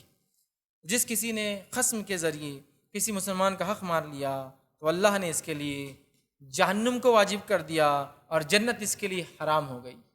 اللہ نے اس کے لیے جہنم کو واجب کر دیا، جنت حرام ہو گئی۔ ایک شخص مجمع میں سے اٹھا جو حدیث سن رہا تھا نبی اکرم صلی اللہ علیہ وسلم سے، کہا اللہ کے رسول ظلم کی لمٹ کیا ہے بتا دیجیے۔ آپ نے سیدھا بول دیا کہ وہ جہنم میں جائیں گا، تو وہ جو ظلم ہے اس کی لمٹ کیا ہے؟ آپ بتائیے کہ مطلب کتنا، اتنا کچھ تو آپ بتائیے کہ کتنا ہو تو یہ جنت سے محروم اور جہنم واجب ہو جائیں گی۔ تو نبی اکرم صلی اللہ علیہ وسلم جواب میں جو بولا، غور سے سنی جملے کو، نبی اکرم صلی اللہ علیہ وسلم فرمایا پیلوں کی لکڑی کے برابر بھی ظلم کرو گے نا تو جہنم واجب اور جنت سے ہمیشہ محروم کر جائیں گے۔ پیلو کی لکڑی پتہ ہے آپ کو؟ مسواک کو بولتے ہیں، پیلو دانت کے لیے استعمال ہوتی تھی، پیلو کی لکڑی۔ محدثین لکھتے ہیں اس کی شرح میں شاید لکڑی کے سائز جو کہ عموماً 8-9 انچ کی ہوتی ہے، پیلو کی لکڑی جس سے ہم منہ صاف کرتے ہیں، ہاں 8-9 انچ، یا تو سائز ہے یا تو ویٹ ہے یا تو کاسٹ، کچھ نہ کچھ اس میں انوالو ہے۔ لیکن پیلو کی لکڑی مطلب پیلو کی لکڑی سب سے ہلکی، کوئی آپ کا برش لے لیتا آپ برا مانتے ہیں، اس کے برابر بھی اگر قسم کھا کر ظلم کریں گا نا، کوئی حق ماریں گا، جنت اس کے لیے حرام اور جہنم اس کے لیے واجب ہو جائیں گی۔ یاد رکھیے، واجب ہو جائیں گی۔ سمجھ رہا ہے اس بات کو؟ تو بندوں کے حق معمولی نہیں، یاد رکھیے بندوں کے حق معمولی نہیں ہے۔ اللہ رحم کرے، ہم تو بندوں کے جو سب سے زیادہ حق کے مستحق دنیا والدین ان کے نہیں دیتے ہیں، باقی تو اس کے نیکسٹ آئیں گے۔ بندوں کے حق کو معمولی مت سمجھیے، مسند احمد کی روایت ہے، بندوں کے حق کو معمولی مت سمجھیے، مسند احمد کی روایت ہے، نبی اکرم صلی اللہ علیہ وسلم فرماتے ہیں جو شخص مہر طے کر کے نکاح کرتا ہے لیکن دینے کی نیت نہ ہو، بندے کا حق ہے نا، اللہ کی بندی کا حق ہے، اس کی بیوی کا حق، جو شخص مہر دینے کا نیت نہ رکھ کے نکاح کرے، مطلب طے تو کر دے ہاں باندھ دو 1 لاکھ 2 لاکھ کیا باندھنا ہے، کوئی مسئلہ نہیں، مہر دینے کی نیت نہ ہو، مہر باندھ دے، تو آپ صلی اللہ علیہ وسلم فرما رہے ہیں اور اس کی ادائیگی کی نیت نہ رکھتا ہو، اس نے زنا کیا۔ جو شخص مہر تو باندھ دے لیکن دینے کی نیت نہ ہو، اور اللہ رحم کرے ہمارے پاس ہمارے ملک میں تو مہر کسی کو دینا ہی نہیں ہے، اگر دینے کی باری آئی تو طلاق کے وقت آتی ہو، جب طلاق ہو رہی تو مہر دے دو، اور خلا ہو رہا تو وہ بھی رکھ لو۔ مہر شادی سے پہلے دینا ہے، شادی کے دن دینا ہے، مجبوری کی شکل میں کچھ دنوں میں دے سکتے ہیں، 2 4 5 دن، ہفتہ، 2 ہفتے، 3 ہفتے، لیکن وہ معجل اور موجل جو مطلب وہ تھوڑی ڈھیل ہے نا، تھوڑی کہ کر سکتے تو ایسا کھینچتے اس کو ربر کے ایسا کہ وہ موت آ جاتی ہے، اس کی موت، اب مر گیا، مرنے کے بعد عورتیں آ کے جمع ہوتی، عورت کو لاتی اور بولتی اب کیا کرو، اس کو بیچارے کو معاف کر دو۔ اب وہ بھی سوچتی ہٹا کٹا تھا، کمایا تو جب نہیں دیا، اب اس کی لاش سے کیا توقع رکھی جائے، جا معاف کر دیا۔ لیکن یاد رکھیے ایسا مہر معاف ہوتا ہی نہیں ہے، ہوتا ہی نہیں سکتا۔ جو مہر باندھے دینے کی نیت نہ ہو، اس نے زنا کیا، اور جو شخص قرض لے کسی سے لوٹانے کی نیت نہ ہو، اس نے ڈاکہ ڈالا، یہی لوگ ڈاکو ہے، حدیث کے الفاظ، یہ مسند احمد کی روایت۔ تو ہم بندوں کے حق کو بڑا معمولی سمجھتے ہیں، اللہ کے نزدیک، اس کے دین کے نزدیک، اس کی شریعت میں اس کا بڑا حق ہے، بڑا حق ہے، یاد رکھیے بڑا حق ہے۔ صحابہ نے، نبی اکرم صلی اللہ علیہ وسلم نے خود اپنی زندگی میں اور صحابہ نے بندوں کے حق کو بڑی اہمیت دی، یاد رکھیے۔ تابعین اور تابع تابعین کی زندگی ہمارے لیے نمونہ ہے، یاد رکھیے اتنا حق دیتے تھے، اور کسی سے کوئی مدد لینا پسند نہیں آتا، دینا پسند کرتا تھا، لینا پسند نہیں کرتا تھا۔ ایک صحابی کا تو یہ حال تھا، اگر وہ بوڑھے ہو گئے تھے، چلتے تو لکڑی ہاتھ میں لیتے، چونکہ چل نہیں پاتے تھے، لیکن لکڑی گر جاتی تو کسی کے اٹھا کے دینے کو پسند نہیں کرتے تھے۔ لینا کسی سے کچھ نہیں، صرف دینا ہے، خود اٹھاتے تھے، لینا نہیں ہے کسی سے مزاج میں، صرف دینا ہے۔ لکڑی اٹھانا بھی تو کسی سے ہیلپ لینا نہیں ہے، دینا ہے۔ یہ صحابہ کا مزاج تھا۔ آج ہمارا مزاج بندوں کے حق لینا ہے، مارے جا رہے ہیں۔ بھائی بندوں کے حقوق میں کن لوگوں کے حقوق پہلے ہے؟ چند حقوق ان کے آپ کے سامنے رکھتا ہوں۔ تو بندوں کے حق میں سب سے پہلا حق رشتہ داروں کا ہے، اور رشتہ داروں کے اندر سب سے پہلا حق ماں، باپ، بہن، بھائی، پھر اس سے قریب اور اس سے قریب لوگوں کا ہے۔ سمجھ رہا بات کو؟ اللہ رب العزت قرآن میں فرماتا ہے، سورہ بنی اسرائیل سورہ نمبر 17 آیت نمبر 26 میں، وَآتِ ذِی الْقُرْبَىٰ حَقَّهُ، اور اپنے رشتہ داروں کو ان کا حق ادا کرو۔ دوسری جگہ سورہ نحل سورہ نمبر 16 آیت نمبر 90 میں اللہ فرماتا ہے، کہتا ہے ان اللہ یأمر بالعدل والإحسان وإیتاء ذی القربى، کہ اللہ تعالیٰ تمہیں حکم دیتا ہے کس چیز کا؟ بالعدل، انصاف کرنے کا، والاحسان، اور احسان کرنے کا، وإیتاء ذی القربى، اور اپنے قرابت داروں کو عطا کرنے کا حکم دیتا ہے۔ قرابت دار، رشتہ دار، تو رشتہ دار میں سب سے اول کون حقدار ہے؟ والدین۔ والدین میں سب سے پہلا کون حقدار ہے؟ آپ کی والدہ، ماں، اس کے بعد والد، باپ، فادر، اس کے بعد بہن، اس کے بعد بھائی، اور پھر اس کے بعد جو اس سے قریب اور اس سے قریب۔ کسی نے پوچھا اللہ کے رسول پہلا کس کا؟ کہا والدہ، پھر تو کہا والد، اس کے بعد بہن، اور اس کے بھائی، اور اس کے بعد اس کے قریب اور اس سے قریب، جو بھی اس سے قریب ہے، جیسا چاچا ہے، ادھر ماموں ہے، ادھر دادا ہے، ادھر نانا ہے، اس سے قریب اور اس سے قریب، سب کے حق دینا ہے، یاد رکھیے۔ تو ہمیں سب سے پہلے اپنے رشتہ داروں کے حق دینا ہے، یاد رکھیے، اور اس میں نے ترتیب بتا دی۔ دوسرے حق کے حقدار جو ہے ہمارے حق کے، یاد رکھیے، وہ پڑوسی ہمارے، وہ ہمارے نیبرس ہیں، جن کا سب سے زیادہ حق ہم مارتے ہیں۔ اور اکثر میں نے دیکھا ہے نوجوانوں کو جوانی کے علم میں اپنے والدین کا بھی حق مارتے ہیں، بھائیوں کا بھی مارتے ہیں۔ یاد رکھیے دنیا میں ہی ایسے لوگوں کو بدلہ ملتا ہے، اور آخرت تو پھر باقی ہے۔ دوسرا ہمسایہ، پڑوسی کا حق دینا ہے، اور اللہ رب العزت نے پڑوسی کے تعلق سے کیا خوب بات بیان کی ہے۔ سورہ نساء سورہ نمبر 4 آیت نمبر 36 میں اللہ فرماتا، 36 میں اللہ نے فرمایا وَبِالْوَالِدَيْنِ إِحْسَانًا وَبِذِي الْقُرْبَىٰ، اور والدین کے ساتھ حسن سلوک کرو، اور اپنے قرابت دار رشتہ داروں کے ساتھ، وَالْيَتَامَىٰ، اور یتیموں کے ساتھ جو حسن سلوک کرو، وَالْمَسَاكِينَ، اور مسکینوں کے ساتھ حسن سلوک کرو، وَالْجَارِ ذِي الْقُرْبَىٰ، اور اپنے رشتہ دار پڑوسی کی جو ہے مدد کرو، وَالْجَارِ ذِي الْجُنُوبِ، اور غیر رشتہ دار پڑوسی کی جو ہے مدد کرو، وَصَاحِبِ الْجَنبِ، اور پہلو کے ساتھی کی، ٹیمپرری پڑوسی جو ہوتا ہے اس کی مدد کرو، وابن السبیل، اور مسافروں کی مدد کرو، ان کے ساتھ حسن سلوک کرو۔ تو یہاں پڑوسیوں کی 3 قسمیں بتائی جن کی مدد کرنا ہے۔ پہلا پڑوسی وہ جو رشتہ دار پڑوسی ہو، اس کی مدد کرو، احسان کرو، حسن سلوک کرو، اچھائی کا معاملہ کرو۔ دوسرا غیر رشتہ دار پڑوسی، جیسے ایک محلہ بستہ ہے، ادھر بھائی نے گھر لیا تھا، دوسرے بھائی نے، ادھر چچیرے بھائی نے، ادھر تیرے بھائی نے، پورے محلے میں اکثر رشتہ دار ہیں، لیکن کچھ اجنبی لوگ بھی آتے ہیں۔ تو رشتہ دار پڑوسی کو پہلے کیوں کہا گیا؟ چونکہ حسن سلوک کا پہلا حقدار پڑوسی، اور اس میں رشتہ دار پڑوسی زیادہ حقدار۔ پھر کہا وہ پڑوسی جو غیر رشتہ دار ہو، آپ نہیں جانتے ہو، پتہ نہیں کوئی اور قبیلی خاندان کا ہے، اس کی مدد کرنا ہے آپ کو، اور حسن سلوک کرنا ہے۔ اور تیسرا سنی غور سے، وہ ہے پہلو کا ساتھی۔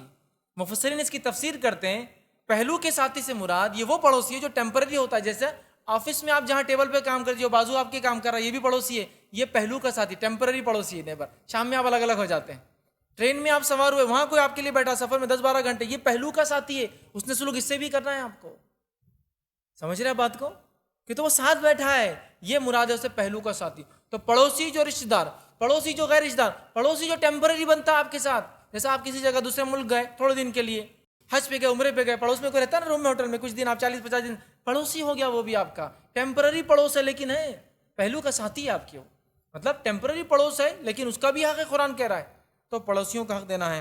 نبی اکرم صلی اللہ علیہ وسلم فرماتے ہیں جبرائیل علیہ السلام میرے پاس آئے، پڑوسیوں کے حق بتائے، اتنے بتائے کہ مجھے ایسا لگنے لگا کہ وراثت میں ان کو حصے دار بنا دیں گے، اب وراثت میں ان کو حصے دار بنا دیں گے، اور آپ جانتے ہیں نا وراثت میں صرف خونی رشتے ہوتے ہیں جو حصے دار بنتے ہیں، اتنا حق بتایا جبرائیل علیہ السلام نے۔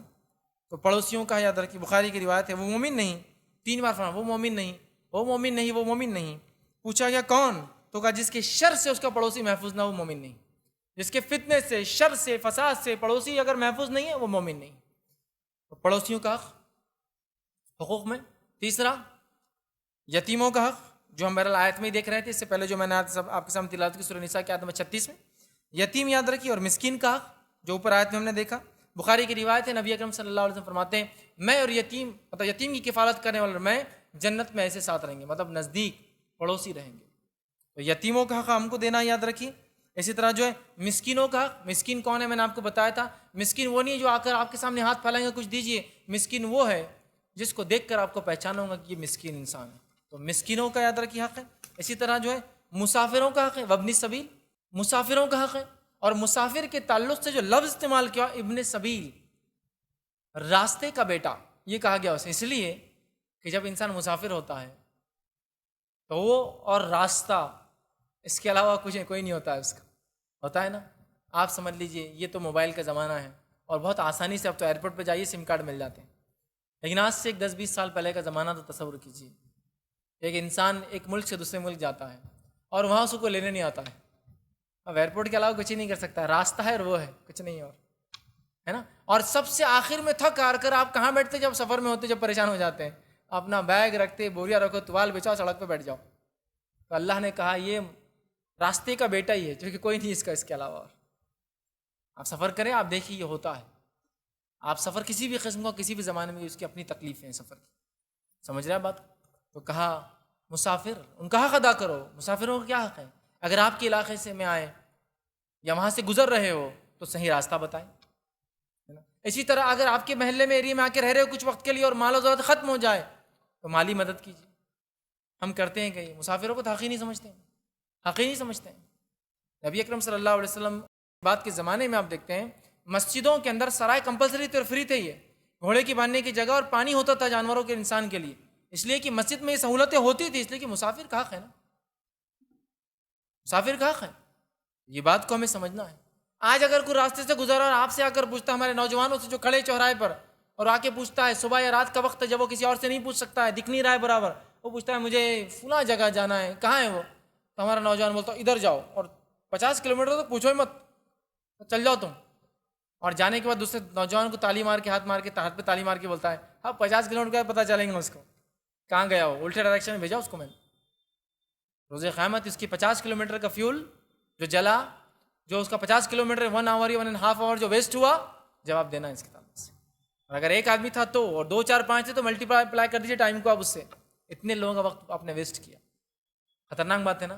لیکن آج یہاں ہم سوچتے بھی نہیں ہیں، کسی کو ڈائریکشن بتا دیا، اب کوئی آ کے پوچھا فلاں جگہ کہاں ہے، ارے نکلتے کا کوئی گھر سے جب تم کو معلوم نہیں پتا کہاں ہے، تو یہ ہم کریں، جبکہ ہم سوچنا چاہیے ماشاء اللہ موقع ہے ثواب کمانے کا، بھائی ادھر ادھر میں بتاتا ہوں یار راستہ کہاں ہے، یہاں سے ادھر جاؤ ویسے جاؤ۔ اچھا اب کوئی ایسا آدمی ہو واقعی میں جو ایسا راستہ بتاتا ہے، لوگ بولتے بہت ہی بیوقوف دکھتا ہے میرے کو، کوئی آئے گا تو اٹھا چلا بتا رہا، اتنی بیوقوفی نہیں کرنا میاں، ذرا وٹ رکھنا اپنی، وٹ کیا ہے، کوئی آئے پتہ پوچھے تو خالی تو گھورنا اس کو، دوسروں سے پوچھو، مقام رہتا اس سے، مرتبہ رہتا ہے، ایک آپ کا وہ رہتا ہے، کیا تم کس کو بتا رہے، جا کے بھی بتا رہے، گھر پہ چھوڑ رہے، ہم نہیں سمجھتے نا اس کو، رائٹس ہی نہیں سمجھ رہے کہ اس کا حق ہے، وہ مسافر کا حق ہے۔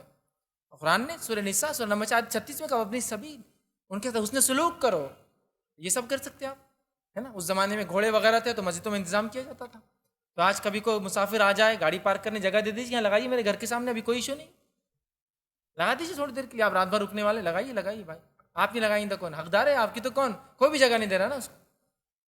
اور آپ کو پتہ ہے پارکنگ کی جگہ ملنا بھی آج نعمت ہے، بہت ساری جگہوں پر پارکنگ نہیں ملتی، آپ دے سکتے، تھوڑا لگا دیجیے تھوڑی دیر صبح، لیکن خالی کر دیجیے میرے بھائی، لینے والا بھی جب دیکھیں گے آپ احسان کرے تو وہ بھی اس مادے کو سمجھیں گا اور کہیں گے ہاں بالکل میں کروں گا. یہ بڑی اہم چیز یاد رکھیں. اسی طرح عام مسلمانوں کے حق، بندوں کے حق کی بات ہو رہی ہے، عام مسلمانوں کی حق. عام مسلمانوں کی کیا حق ہے؟ نبی اکرم صلی اللہ علیہ وسلم فرماتے ہیں، ایک روایت میں 5 اور ایک روایت میں 6 کے الفاظ ہیں. مسلم کی روایت میں 6 کے الفاظ ہے، زیادہ ہے اس لیے وہ رکھ دیتا ہوں. مسلمان کے مسلمان پہ 6 حق ہے، رائٹ ہے، یہ دینا ہے ہم کو. کیا 6 حق ہے؟ بہت عام ہے لیکن سب سے زیادہ مارے جاتے ہیں اور توڑے جاتے ہیں. پہلا، سلام کرے تو جواب دے. پہلا حق کیا ہے مسلمان کا مسلمان پر؟ سلام کرے تو جواب دے.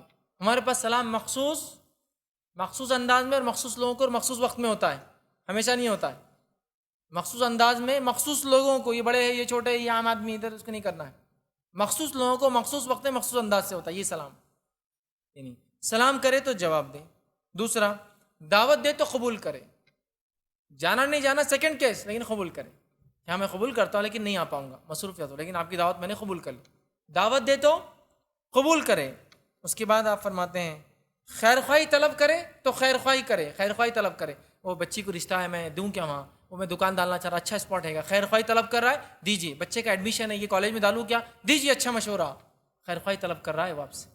خیر خواہی طلب کرے تو خیر خواہی کرے. یہاں بھی ہم کیا کرتے ہیں، کوئی خیر خواہی طلب کرنے آتا ہمارے پاس، کہ وہ بچے کو کہاں ڈالو تو کہیں اور پھنساتے اس کو. یہ کالج میں جائیں گا تو میرے بچے سے ٹاپ ہو جائیں گے، ادھر ڈالو، ادھر ہلکا کالج. دکان ڈالنے کا بولا ہاں ڈالو بہت اچھا، اور بعد میں حضرت کو ایسی جگہ پھنسایا ہے کہ 2 پشتے یاد رکھیں گے کہاں پھنسایا لے جا کے. خیر خواہی طلب کر رہا ہے نا، نہیں دیتے ہیں. رشتہ آ گیا کچھ نہیں بولتے، اچھا رشتہ ٹوٹ گیا، پہلے سے معلوم تھا لڑکا خراب ہے، بہت برا ہے، وہ شرابی کبابی یہیں پڑے رہتا تھا، تو بولے کیوں نہیں آپ کو؟ ہم کو لگا تمہارا رشتہ ہو تو ہم کیوں منہ کھولنا. بعد میں برابر منہ کھولیں گے، پہلے نہیں کھولیں گے جہاں کھولنا ہے. اور جہاں کھولنا ہے وہاں نہیں کریں گے اور بعد میں منہ کھولتے بیٹھے رہیں گے. سمجھ رہے آپ؟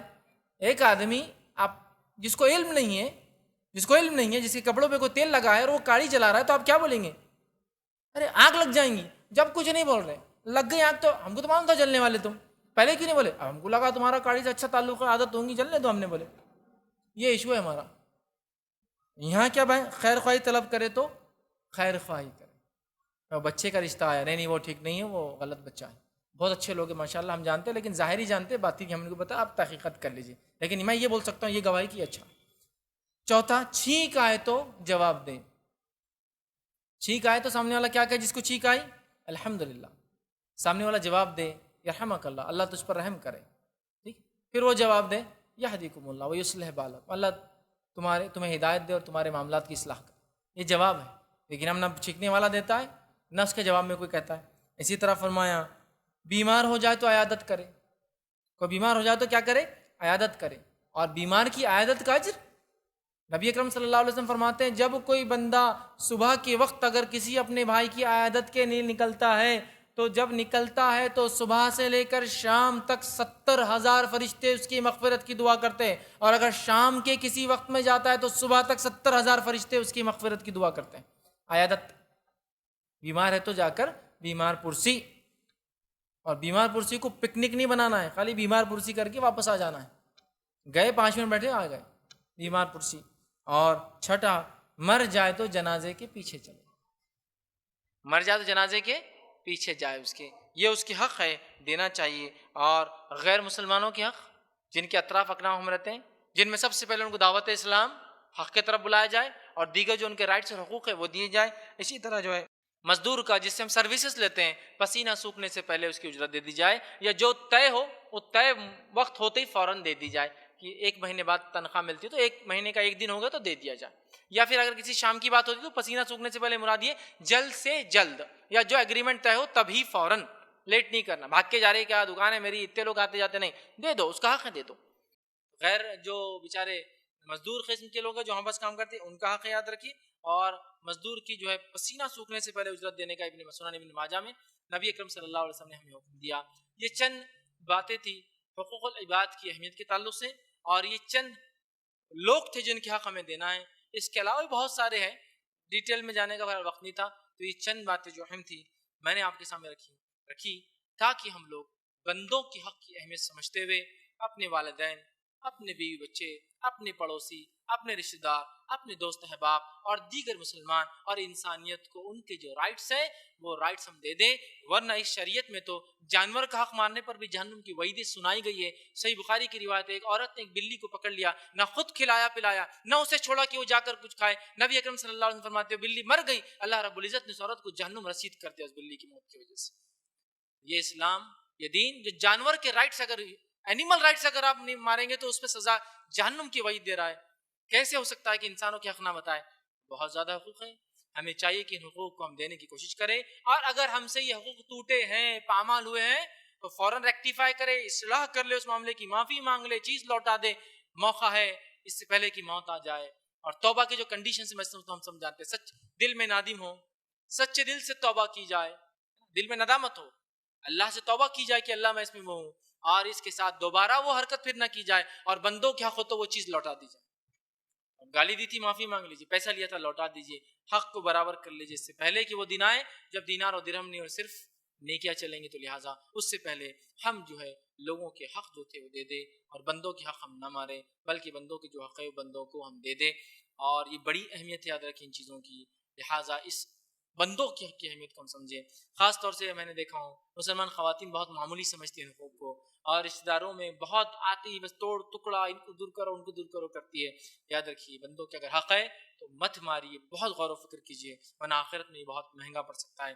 اسی پر اپنی بات کو میں ختم کروں گا۔ اللہ رب العزت سے دعا ہے کہ اللہ سبحانہ تعالیٰ ہم تمام کو جن جن کے حق ہم پر رکھے ان کو ادا کرنے کی ہمیں توفیق عطا فرمائے۔ اے اللہ جو حق ہم نے کسی کے مار لی، اللہ ہمیں توفیق دے کہ ہم اس پہ توبہ کریں اور لوگوں کو ان کے حق واپس لوٹا دے اس دن سے پہلے کہ ہمیں جو ہے موت آ جائے۔ اے اللہ ہمیں توفیق دے کہ جو حق ہے چاہے وہ اللہ کا اللہ تیرا ہو یا بندوں کا، اس کو ہم ادا کریں جب تک ہم زندہ رہے، ایمان و اسلام پر ہم زندہ رہے، ہمارا خاتمہ ایمان پر ہو۔ وآخر دعوانا الحمدللہ رب العالمین، سبحان ربک رب العزت عما یصفون وسلام علی المرسلین والحمد للہ رب العالمین۔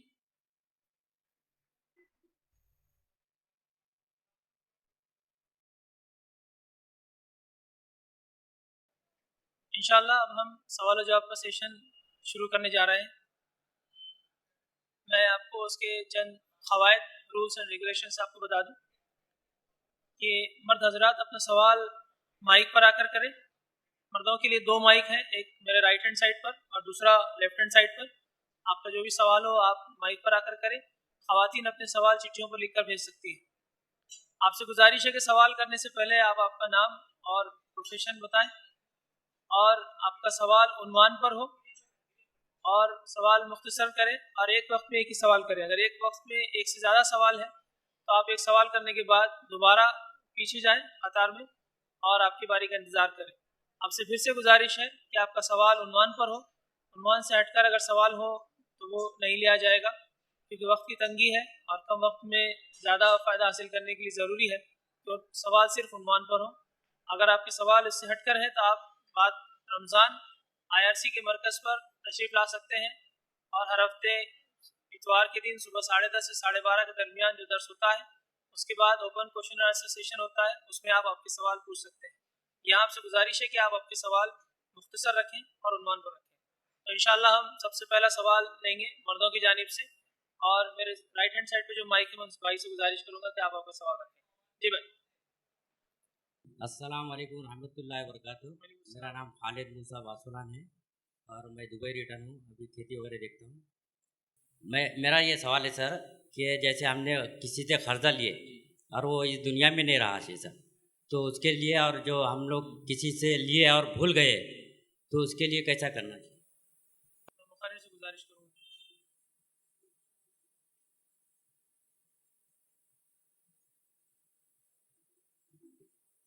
بسم اللہ الرحمن الرحیم، الحمدللہ رب العالمین، والصلاة والسلام علی خاتم النبیین والمرسلین، رب اشرح لی صدری ویسر لی امری واحلل عقدۃ من لسانی یفقہوا قولی، اما بعد۔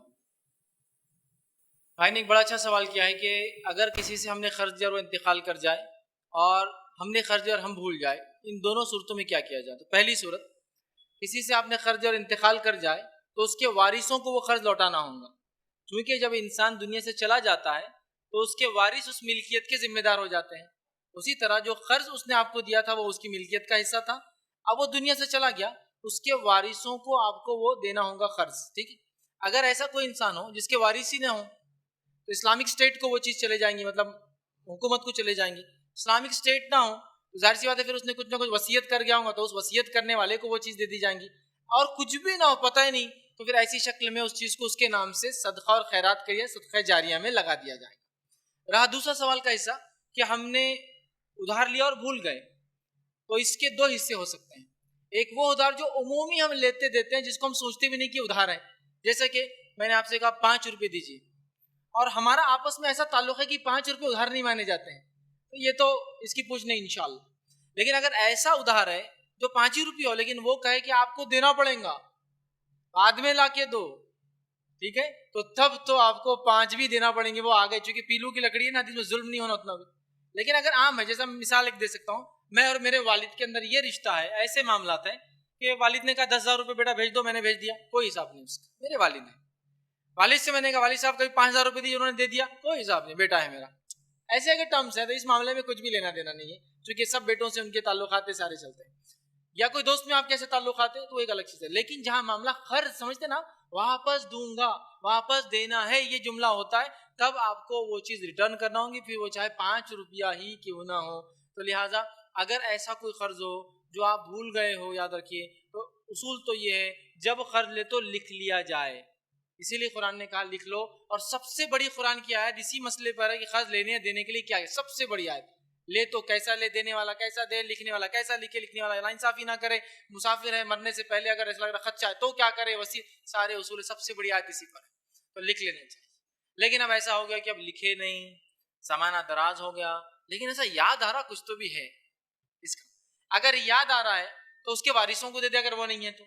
یاد آ رہا ہے وہ زندہ ہے تو اس کے پاس چلے جائے، بھائی دیکھو ایسا لگ رہا ہے میرے کو کہ کچھ تھا اپنا تو میں دینا چاہ رہا ہوں.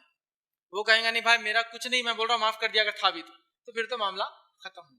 تو اس میں آپ احتیاط کیجئے، پہلے تو لکھ لیجئے، اور اگر لکھنا نہیں ہوا تو وہ آدمی کے پاس جا کے ڈسکشن کیجئے کچھ ہے کہ اپنا نہیں ہے تو آپ کو لگتا پھر بھی کچھ ہے تو تحفتاً دے دیجئے، یا سامنے والا کہے کہ اگر ہوں گا بھی تو میں معاف کرتا ہوں چونکہ مجھے کچھ بھی یاد نہیں ہے. اور ظاہر سی بات ہے یہ تبھی ہوں گے جب چھوٹی موٹی رقم ہوں گی، بڑی رقم کوئی نہیں بھولتا، زندگی نہیں، نسلوں تک نہیں بھولتے لوگ، ٹھیک ہے. یہ چھوٹی رقم کی بات ہو رہی ہے تو لہٰذا بات کرے وہ کرے. اب وہ آدمی نہیں ہے، گم گیا، مر گیا، تو پھر وہی اصول. جیسا کہ مثال کے طور پر ایک دکاندار تھا، آپ نے کہا 10 روپے، اس نے کہا واپس لا کے دینا، آپ نے کہا ٹھیک ہے لاؤں گا. آپ دکان ہی شفٹ ہو گئی، آپ پریشان، 10 روپے تھے لیکن اب وہ دکان شفٹ ہو گئی، پہلے تو ڈھونڈ لیجئے، نہیں ملتا ہے تو اس کے نام سے صدقہ کر دیجئے، صدقہ کر دیجئے، ٹھیک ہے، چونکہ وہ ہو گیا. اور وہ مرنے سے پہلے اپنے کو معاف کر دو بولا، تو اس کے بارے میں بہرحال ایک ہو گیا، ایک تو وہ ہو گیا جو آپ بھول گئے تھے، اور ایک یہ ہو گیا. اب اگر کوئی ایسا انسان ہے جو قرض معاف کر دیتا ہے تو یاد رکھ لیجیے، اگر کوئی انسان مرنے سے پہلے یا کبھی بھی قرض معاف کرتا ہے یا اس کے وارثوں کو بول کے جاتا ہے کہ یہ صاحب کا قرض میں نے معاف کر دیا، تو پھر تو اللہ تعالیٰ اس کو انشاءاللہ اجر دیں گا اور آپ پہ سے قرض ہٹ جاتا ہے. لیکن قرض معاف کرنے پر، معاف کرانے پر نہیں، مجبور کرنے پر نہیں. ہمارے پاس کیسا 10,000 دو، قرض بہت مجبور ہوں میں، 10,000 ہونا، چہرہ لٹکا ہوا، یہ ہوا ہوا، چشمہ بالکل خراب، آنکھیں بالکل وہ، کپڑے بٹن اوپر نیچے لگے ہوئے، اور آدمی نے آ کے قرض مانگا. اب بیچارہ قرض لینے والا آیا، قرض دو، قرض دو، قرض دو، قرض دو، دیں گے، کام آگ کے جا رہے، کل آ جانا، دے دیں گے نا، بھروسہ نہیں ہے کیا، ایسا بول رہے کیا، اتنے پہ دوستی ختم کیا، یہ 100 باتیں ہو رہی قرض چھوڑ کر. اب وہ آخر میں بول رہا میں نے معاف کر دیا تم کو، تنگ آ کر، یہ معاف نہیں ہوتا. بیچارہ مجبور ہو گیا تھا نا، تو میں یہ بول رہا ہوں. تو لیکن اگر حقیقت میں کوئی انسان موت سے پہلے یا ایسے وقت میں قرض معاف کر دے تو قرض انشاءاللہ عزیز معاف ہو جاتا ہے، چاہے مہر ہو، چاہے قرض ہو، چاہے کچھ بھی لین دین ہو، انشاءاللہ عزیز معاف ہوتا ہے. جو معاف کرے اس کو بہت بڑا انشاءاللہ اس کا اجر ملے گا. جزاک اللہ خیر. انشاءاللہ اگلا سوال میں لیفٹ والے مائک سے. السلام علیکم، میرا نام عظمت خان ہے، میں تاجر ہوں. میرا سوال یہ ہے کہ بہت سارے علاقوں میں جو ہے تو یہ دیکھنے میں آیا کہ 2 بھائیوں میں جھگڑا چلتا ہے جگہ کے اوپر سے، اور تیسرا آدمی جو ہے تو وہاں پر آ کے فیصلہ کرتا ہے کہ جان دو اب یہ مسجد کو دے دو، اور باوجود اس کے کہ ان کی جو کمائی ہے لوگ جانتے اس کو بالکل جو ہے تو وہ مطلب حرام کمائی سے جو ہے تو جگہ خریدی ہوئی رہتی، اور تیسرا آدمی آ کے فیصلہ کرتا کہ دے دو یہ مسجد کو، تو اس نے صحیح فیصلہ کرا یہ. اور دوسرا کہ اس کے اوپر لوگ نماز پڑھتے ہیں اور وہ مسجدیں بہت ماشاءاللہ آباد ہے، تو اس کے اوپر کیا نمازیں ہوتی ہیں ہماری؟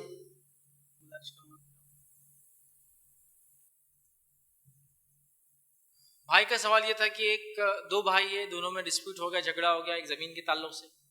جب وہ جھگڑا ہو گیا, ڈسپیوٹ ہو گیا زمین کے تعلق سے, تیسرے آدمی کو حکم یا فیصلہ کن بنایا گیا, فریق ثالث, تھرڈ پارٹی, انہوں نے آ کے فیصلہ کیا کہ زمین مسجد کو دے دو اب, ٹھیک ہے, اس لیے کہ اس پہ ڈسپیوٹ ہو گیا ہے. آگے بھائی نے سوال کیا, لیکن میں سمجھتا ہوں میں اسی کا جواب دیتا ہوں, چونکہ خود عبادت کی بات ہے, وہ فتوے کی بات ہے, مسئلہ مخصوص ہو گیا تو وہ فتویٰ ہے, وہ لوکل علماء دیں گے اس حالات زمین زمانے کے اعتبار سے. تو یہ ایک عام بات تھی, اس کا انشاءاللہ جواب دیتا ہوں. تو اس معاملے میں کیا یہ صحیح ڈیسیجن ہے؟ تو دیکھیے یہ ایک بڑی عجیب بات ہے اور ایک عجیب حقیقت ہے جس کو ہم سب تسلیم بھی کر لیتے. کیا کریں؟ وہ یہ ہے کہ ایک زمانہ تھا, نبی اکرم صلی اللہ علیہ وسلم, صحابہ, تابعین, تبع تابعین, مسجدیں سب سے پرائم اسپاٹس پر بنتی تھی اور سب سے پرائم پراپرٹیز ہوتی تھی. مسجد نبوی کے تعلق سے آتا ہے کہ یہ جگہ خریدی گئی, حالانکہ وہ 2 یتیم بچے دینے کو تیار تھے وقف کرنے کو, تب بھی نبی اکرم صلی اللہ علیہ وسلم اس کو خریدا, پرچیز کیا. نبی اکرم صلی اللہ علیہ وسلم کے بعد ابوبکر صدیق رضی اللہ عنہ کے دور میں اس میں کوئی زیادہ توسیع نہیں ہوئی, ایکسپانشن نہیں ہوا. ابوبکر عمر ابن خطاب رضی اللہ عنہ کے دور میں اس کی توسیع ایکسپانشن ہوا, آپ نے خریدا. عثمان ابن عفان رضی اللہ عنہ کے دور میں بہت بڑی توسیع ہوئی, اس کو آپ نے خریدا. اس کے بعد مختلف گورنر اور خلفاء آتے گئے, اس کو خریدا گیا. سب سے پرائم پراپرٹیز تھے, مسجد سب سے پرائم جگہ پہ بنتی تھی. اب یہ ایک عجیب حقیقت ہے کہ کارپوریشن نے جو اوپن اسپیس چھوڑو بولا تو مسجد ڈکلیئر کر دو. پھر کارپوریشن آئیں گے تو پھر دھارمک مسئلہ بنا کے اپنا لڑائی جھگڑا کر کے وہ ایشو سالو کر لیں, تو وہ مسجد. بچوں کی کھیلنے کی اوپن لینڈ جگہ ہے وہ مسجد, گارڈن کی جگہ کالونی کی وہ مسجد. 20% FSI کا چھوڑنا ہے اس کو مسجد کر دو, ڈسپیوٹڈ لینڈ ہے مسجد کر دو, خالی دکھ رہا بہت دن سے پلاٹ مسجد ڈکلیئر کر دو.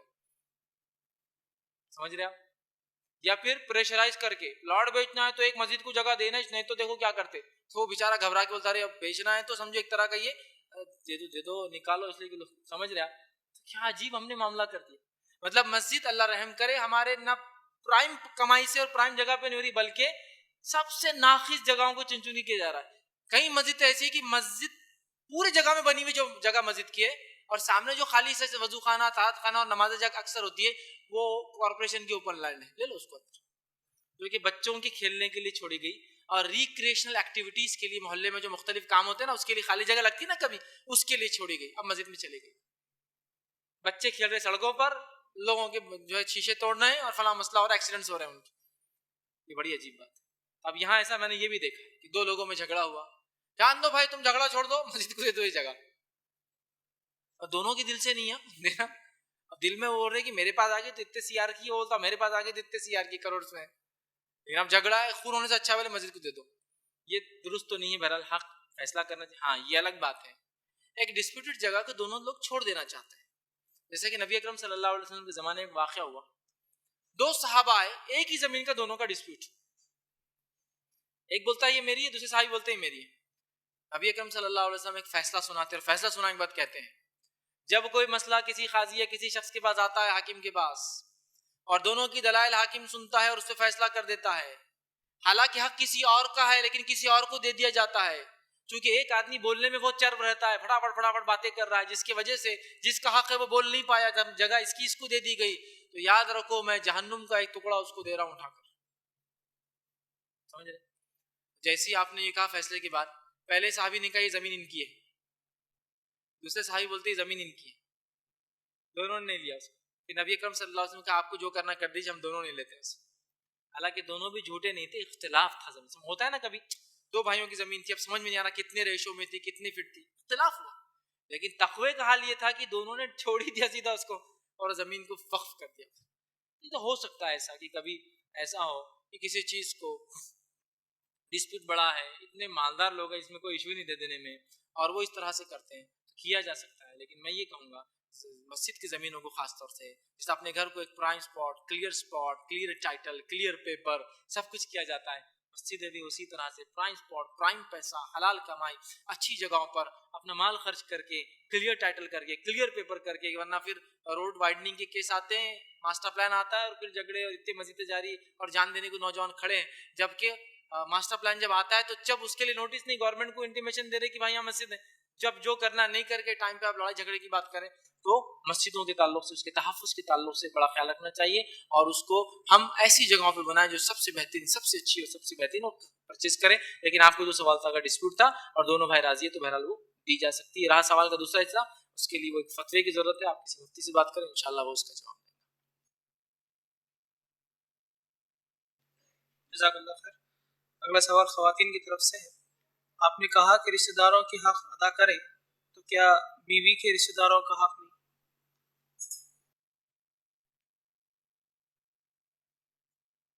کسی نے ایک سوال کیا کہ میں نے جیسے کہا کہ آپ نے کہا کہ رشتہ داروں کا حق ادا کرے، تو کیا بیوی کے رشتہ داروں کا بھی حق رشتہ داروں کا نہیں، مطلب بیوی کے رشتہ داروں کا نہیں، مطلب سوال یہ ہے. تو دیکھیے میں نے جو حقوق کی بات کی، تو جب میں کہہ رہا تھا ماں باپ، بھائی بہن، پڑوسی، ہے نا، تو ماں باپ میں ظاہر سی بات ہے جہاں میں شوہر کے ماں باپ ہے تو بیوی کے ماں باپ ہے، تو بیوی ان کا حق ادا کرے. ان کے بیوی کے بھائی مطلب اس کے سال ہے، وہ اپنی والدین کا حق ادا کرے. یہ مانا ہے نا. ہر فرد کے اعتبار سے میں نے رشتے گنوائے. ہر انسان، اس کی والدہ ہے، اس کا والد ہے، اس کی بھائی ہے، اس کی بہن ہے، اس کے رشتہ دار ہے، ٹھیک ہے، پھر نزدیکی رشتہ دار، پھر دور کے رشتہ دار، پھر اس کا پڑوسی ہے. تو یہ سب کے لیے یاد رکھیے. تو ظاہر سی بات ہے شوہر کے والدین کا بھی حق ہے تو بیوی کے والدین کا بھی حق ہے. سسرالی حق ظاہر سی بات ہے وہ اپنے والدین کے حق کے بعد ہوں گے، جیسا کہ ان لاز جس کو کہتے ہیں، تو ان کا بھی حق ہے. میں نے اس لیے ان کی خاص نہیں کہا کہ جب میں نے ایک فرد کیا کہہ دیا، جب فرد مطلب ایک آپ کے شوہر کے ماں باپ کا ہوگا تو آپ کے لیے آپ کے ماں باپ کا حق ہے، دونوں اس میں انکلوڈڈ ہے. الگ سے میں نے بتانا اس کو ضروری نہیں سمجھا تھا اس میں، لیکن ہاں ان کا بھی حق ہے، ان کا بھی حق دینا چاہیے. جزاک اللہ خیر. السلام علیکم. میرا نام فارض بن فرج باس میں طالب علم ہوں. میرا یہ سوال تھا کہ جیسا ایک شخص کچھ رقم ادھار لیتا ہے کسی سے، اور اس کے پاس ایک دوسرا شخص آتا ہے اور بولتا ہے کہ وہ رقم جو تم نے ادھار لی اس میں سے حصہ مجھے دے دو، بڑا حصہ، اور میں اس سے ایک بزنس اوپن کروں گا اور وہ بزنس میں تم کو پروفٹ دوں گا اور تم نے جو رقم جس سے ادھار لی اس کو چکاؤں گا بھی. اور اس نے ایک دو قسط دینے کے بعد اپنی بات سے مکر گیا اور وہ لوچا بتا دیا بزنس میں ایسا ہو گیا ویسا ہو گیا، اور نہ اس کی رقم ادا کی نہ اپنے کو برابر حصہ دیا. اور پھر بعد میں وہ بات بھول ہی گیا کہ جیسا قرض لیا اور قرض بھولنے والے کے واسطے، جیسا ہم نے کسی کو قرض دیے اور بعد میں وہ صاف انکار کر رہا کہ نہیں تم نے دیے ہی نہیں میرے کو. تو ان دونوں کے بارے میں کیا ہوں گا؟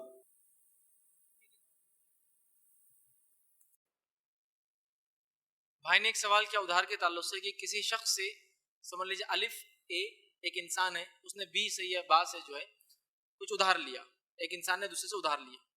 ادھار لینے کے بعد جس نے ادھار لیا اس کو کسی ایک سی نے، تیسرے آدمی نے یہ کہا کہ یہ پیسہ مجھے دے دو، میں اس کو بزنس میں لگاؤں گا، پھر اس کے ارننگز جو آئیں گے اس کا قرض بھی چکا دوں گا اور تم کو منافع بھی دوں گا.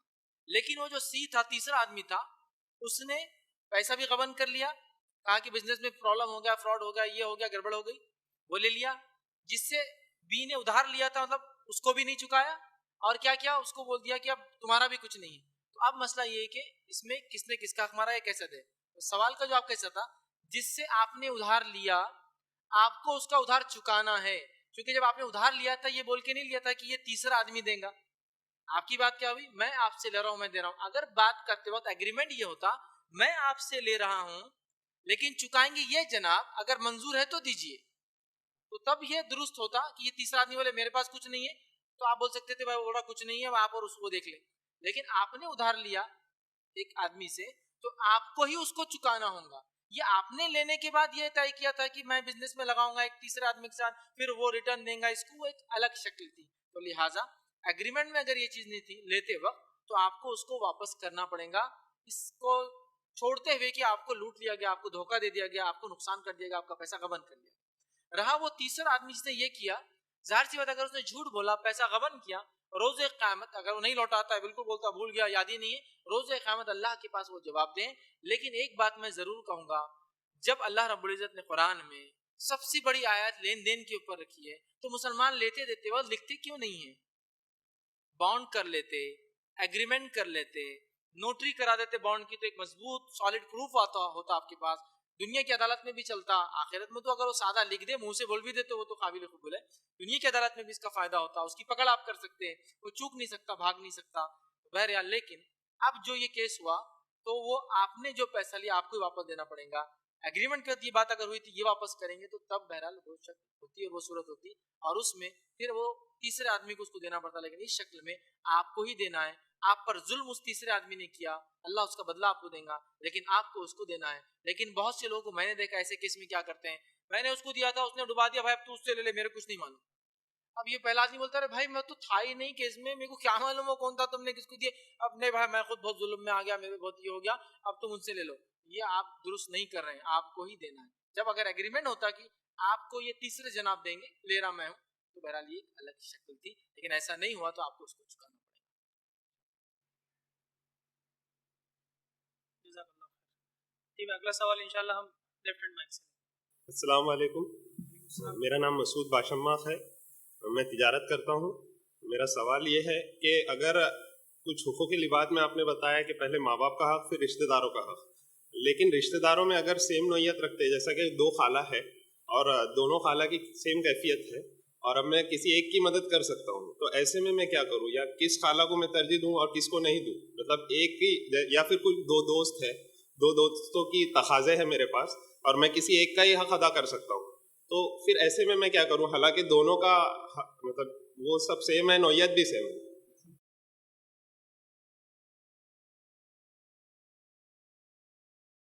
بھائی نے ایک سوال کیا ہے کہ جیسا میں نے کہا کہ رشتہ داروں کا حق ہے اور والد, والدہ, والد, بہن, بھائی, پھر جو اس سے قریب اس سے قریب. سوال یہ 2 ایسے رشتہ دار جو بالکل حق میں مطلب برابر ہے, رائٹ دونوں کے, جیسا 2 خالہ, کسی انسان کے 2 خالہ ہیں یا 2 دوست, اور دونوں کے ایک ہی تقاضا ہے, مطلب دونوں خالوں کی ایک ہی مجبوری اور 2 دوستوں کا ایک ہی تقاضا, مطلب کچھ مانگ رہے ہیں, کوئی چیز کا ڈیمانڈ کر رہے ہیں, تقاضا کر رہے ہیں. تو ایسی شکل میں ایک آدمی کیا کرے؟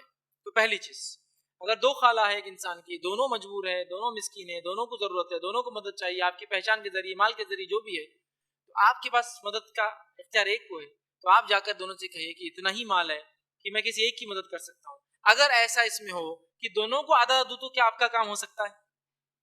یا پھر لگے کہ نہیں ایک کو دینے سے کام ہوگا اور دونوں کو بانٹنے سے وہ کام ایک کا بھی نہیں ہوگا, تو آپ یہ گزارش کر سکتے ہیں کہ اس میں کون زیادہ مستحق ہے, آپ خود جج کر لیں. کہ تو بولنے میں کبھی جھگڑا بھی ہو سکتا ہے, آپ جا کے بولے 2 خالہ طے کر لو کہ کس کو دینا ہے, اور پتا چلا فائٹ ہو جا رہی اس پر, میں مستحق ہوں, تو پھر کیا کریں, آپ خود دیکھ لیں نہیں زیادہ کون لگ رہا ہے, اور زیادہ کون لگ رہا ہے اس کے اعتبار سے آپ پہلے دے دیں, اور دوسروں سے کہیں ابھی میرے پاس اتنا ہی تھا اور ان کا پورا کام اس سے ماشاءاللہ ہو رہا تھا, میں نے ان کی کر دی, انشاءاللہ اگلے بار, اگلے مہینے, اگلے سیزن, اگلے موسم کچھ نہ کچھ آئے گا میں ضرور, تاکہ کم از کم وہ تو نکل جائے, آپ کی بھی انشاءاللہ مدد کروں گا. ایک چھوٹا سا واقعہ ہے, ہوا یوں کہ ایک شخص جو ہے بغداد سے نکل کر جو ہے مدینہ پہنچا, اور اس کے والد نے وصیت کی تھی.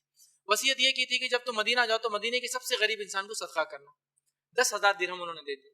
جب یہ شخص وہاں پہنچے تو 10,000 درہم لے کے گئے اور ڈھونڈنے لگے کہ مدینے کے سب سے غریب انسان کو.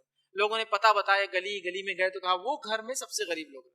پھر اس گھر جا کے دستک دی اور کہا کہ میرے والد نے ایک وصیت کی تھی کہ مدینے کے سب سے غریب انسان کو پیسے دو, تو لوگوں نے مجھے آپ کا بتا دیا, تو میں آپ کو 10,000 دینا چاہتا ہوں. تو ان لوگوں نے کہا آپ کو کس نے کہا ہم سب سے غریب ہیں؟ کہا ہم سے بھی غریب کچھ لوگ ہیں, میرے پڑوسی میرے سے بھی غریب ہیں. پڑوسی کے پاس گئے, دستک دی, میرے والد کی وصیت تھی کہ سب سے غریب انسان کو مدینے کی میں صدقہ کروں. اس نے کہا آپ کو کیسا پتا میں سب سے غریب ہوں؟ میرا پڑوسی سب سے غریب ہے, اس کو دے دو آپ. تو کہا آپ کے پڑوسی نہیں بولا آپ سب سے غریب ہے. پھر دوسرے پڑوسی نے کہا ہم دونوں ویسے غربت میں برابر ہیں, آپ آدھا آدھا بانٹ دیجیے. تو وہ زمانہ تھا لوگ سمجھتے تھے چیزوں کو, اور پیسے کے لیے دوڑتے نہیں تھے, جس کا حق ہے اس کو دینے کا. لیکن آج نہیں ہوتا ویسا, تو آپ کیا کیجیے, پھر سوچ لیجیے, سمجھ لیجیے, اور اس کے اعتبار سے جو زیادہ مستحق ہے یا تو 2 حصوں میں کر دیجیے, ایک دونوں کو آدھا آدھا. لگتا ہے آدھا دینے میں کسی کا بھی حق پورا نہیں ہوگا اور کام نہیں ہوگا, تو پھر اپنے حکمت کے ساتھ زیادہ مستحق خالہ کو پہلے دے دے, زیادہ مستحق دوست کو پہلے دے دے, سیکنڈ سے کہیں انشاءاللہ اگلی باری آپ کیے دعا کیجیے اللہ اگر مجھے دے تو آپ کا دوست میں تقاضا پورا کروں گا, اور میری خالہ چونکہ خالہ ماں کا مقام رکھتی ہے تو میں انشاءاللہ آپ کا تقاضا, لیکن کم از کم ایک کا ہو جائے. کیا اب یہ میوچل انڈرسٹینڈنگ سے آپ بہرحال وہاں گھر میں یا آپس میں مشورے کے ساتھ کر سکتے ہیں انشاءاللہ.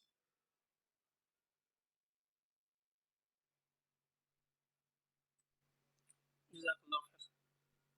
ایک خواتین کی طرف سے ایک سوال ہے کہ والدہ کی ملکیت ہے اور وہ اپنے دونوں بیٹوں میں سے ایک کو زیادہ ایک کو کم دینا چاہتی ہے, تو اس ملکیت کی تقسیم کیسے ہوگی؟ کسی نے ایک سوال کیا ہے کہ ایک والدہ ہے جن کی ملکیت ہے, ان کی والدہ ماں ہے, ان کی ملکیت ہے, اور 2 بیٹوں میں ایک کو زیادہ اور ایک کو کم دینا چاہتی ہے, تو اس ملکیت کی تقسیم کیسی ہوگی؟ سب سے پہلی چیز یاد رکھیے, اگر ایک انسان اپنے اولاد میں کوئی چیز زندگی میں تقسیم کرتا ہے تو اس کو برابر دینا یہ کنڈیشن ہے. نبی اکرم صلی اللہ علیہ وسلم کا زمانہ تھا, اور نعمان رضی اللہ عنہ کے والد بشیر رضی اللہ عنہ, انہوں نے یہ کہا کہ میں نعمان کو ایک غلام تحفے میں دیتا ہوں, ہبہ کرتا ہوں. غلام اس زمانے میں خرید و فروخت ہوتی تھی, تو تحفے میں دیتا ہوں. تو ان کی جو بیوی تھی ہوشیار عورت تھی, کیونکہ ان کو اور بھی اولادیں تھی اور وہ صرف ایک اولاد کو دے رہے تھے. تو کہا اللہ کے رسول صلی اللہ علیہ وسلم کو جب تک آپ اس پہ گواہ نہیں بناتے میں قبول نہیں کرنے دوں گی نعمان کو.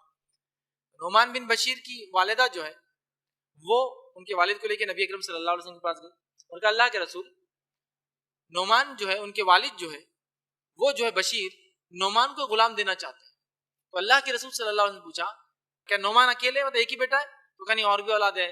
تو کہا سب کو دے رہے؟ تو کہا نہیں دے رہے. تو کہا میں ظلم کے معاملے پر گواہ نہیں بنتا. اس سے یہ اصول ہے کہ زندگی میں والدین بچوں کو جو بھی دیں گے وہ ایکول برابر ہوں گا, اور زندگی کی بات کی وراثت کی تقسیم جو قرآن نے بتائی ویسے ہوں گی, لیکن زندگی میں برابر. تو ایک والدہ اپنی ملکیت میں سے 2 بیٹوں کو الگ الگ کم زیادہ نہیں دے سکتی, سوائے اس کے کہ بیٹے ایگری ہے. ایک بیٹا کہتا ہے اللہ نے مجھے اتنا دیا کہ مجھے تو ضرورت بھی نہیں میری والدہ, آپ میرے دوسرے بھائی کی مدد کیجئے, وہ زیادہ مستحق ہے, سوائے میوچل ایگریمنٹ کے. اور صرف بیٹے نہیں, اگر ان کو بیٹیاں ہیں تو بھی اس میں شامل ہے, چونکہ سوال میں نہیں ہے اس لیے میں نہیں جواب دے رہا ہوں. بیٹیاں ہیں جیسا کہ سمجھ لیجیے ایک عورت ہے اس کو 2 بیٹے اور 2 بیٹیاں ہیں اور وہ زندگی میں کچھ دینا چاہتی تو چاروں کو ایکول دینا پڑے گا. ایک والد ہے اس کے 4 اولادیں لڑکے لڑکیاں مکس ملا کر اگر زندگی میں دیتے تو ایکول دینا پڑے گا. کیونکہ سوال صرف بیٹوں کا اس لیے ہم بات کریں گے, بیٹیاں ہیں تو ان کا بھی اس میں حصہ ہے, لیکن میں سمجھوں گا صرف 2 بیٹے ہیں. تو اگر 2 ہی بیٹے ہیں تو وہ ڈسکس کریں, یا ماں یہ کہے کہ دیکھو بیٹا نمبر 1 سمجھو پہلا بیٹا, تم کو اللہ نے بہت کچھ دے رکھا ہے, لیکن بیٹا جو میرا دوسرے نمبر کا 2 ہے تمہارا بھائی بڑا مستحق ہے, غریب ہے, معذور ہے, بیچارہ ہے, کیا تم یہ اجازت دو گے کہ تم کو میں کم دوں اور اس کو زیادہ دوں؟ اگر وہ کہتا بالکل والدہ آپ تو میرے کو دیجیے ہی مت, بھائی کی مدد کر دیجیے, تو یہ تو میوچولی ایگریڈ ہے. اس بیٹے کو جس نے اپنے بھائی کے لیے چھوڑ دیا جبکہ مانگ سکتا تھا, اس کو اللہ اجر دے گا کہ اس نے چونکہ چھوڑا تو اس کے بھائی کو مل گیا, سمجھے. لیکن اگر دونوں کہہ رہے نہیں برابر چاہیے تو پھر والدہ اپنی ملکیت میں سے الگ الگ نہیں دے سکتی, دونوں کو ان کو برابر ہی اس معاملے میں دینا ہوگا, ورنہ پھر یہ ظلم میں شامل ہو جائے گا. سوائے اس کے کہ پھر حالات ماحول معاشرہ اس کو ہم ڈسکس کر سکتے ہیں, وہ ڈیپینڈ ہوتا ہے. کیونکہ میں جو جنرلی بات کرتا ہوں وہ فتویٰ نہیں ہوتی, وہ مشورہ ہوتا ہے, ٹھیک ہے. اسپیسیفک کیسز ہوتے ہیں تو پھر وہ فتوے کی شکل ہو جاتی ہے. ہم جنرل بات کریں, جنرلٹی بھی یہی ہے کہ دونوں میں برابر انصاف کیا جائے. جزاک اللہ خیر. انشاءاللہ اگلا سوال اسی طرح. السلام علیکم, میرا نام عبد البصیر ہے اور میں ایک اسٹوڈنٹ ہوں. میرا سوال جو ہے 4 پوائنٹس پہ ہے. ایک انوائٹ کرنا, دوسرا اپنے کسی سے رائے لینا, تیسرا جو ہے موت یعنی بیماری, اور چوتھا جو ہے موت ہے. تو جس شخص کے بارے میں بات ہے وہ مر چکا ہے, تو انہوں نے مجھے انوائٹ کیا تھا تو میں نے ایکسیپٹ بھی کرا انویٹیشن, اور انہوں نے میرے سے رائے لی تو میں نے رائے اچھی دی انہیں, اور وہ بیمار ہوئے تو ان کی بیماری پردی بھی کری, لیکن وہ فوت ہو گئے, مر گئے بعد میں. تو موت ہونے کے بعد میں ان کے نماز جنازہ میں نہیں گیا, کیونکہ میں ان سے جو ہے دل سے محبت نہیں کرتا تھا, اللہ کے لیے محبت نہیں کرتا تھا, اور ان سے مطلب اچھا ان سے وہ نہیں کرتا تھا, اچھی محبت نہیں کرتا تھا ان سے. تو جو میں نے رائے دیا ہوں اور انویٹیشن ایکسیپٹ کیا ہوں اور ان کی بیماری پردی کرا ہوں, تو اس تعلق سے جو ہے میرے اس میں کینہ جو ہے اس کی برائی رہیں گی, یا پھر میں نے اللہ کے لیے انہیں وہ چیز دیا ہوں جو ان کے حق تھے, لیکن مرنے کے بعد جو ہے میں ان کے نماز جنازے میں نہیں گیا ہوں اور دعا بھی نہیں کیا ہوں, تو اس تعلق سے کیسا رہیں گا میرا عمل؟ یا مجھے وہ قیامت کے دن پوچھیں گے, مطلب وہ زندہ تھے تو میں نے ان کے لیے سب کرا ہوں, وہ زندہ تھے مطلب وہ دکھاوا ہوا ان کے لیے, یا پھر مرنے کے بعد کیا ہوں گا اس تعلق سے؟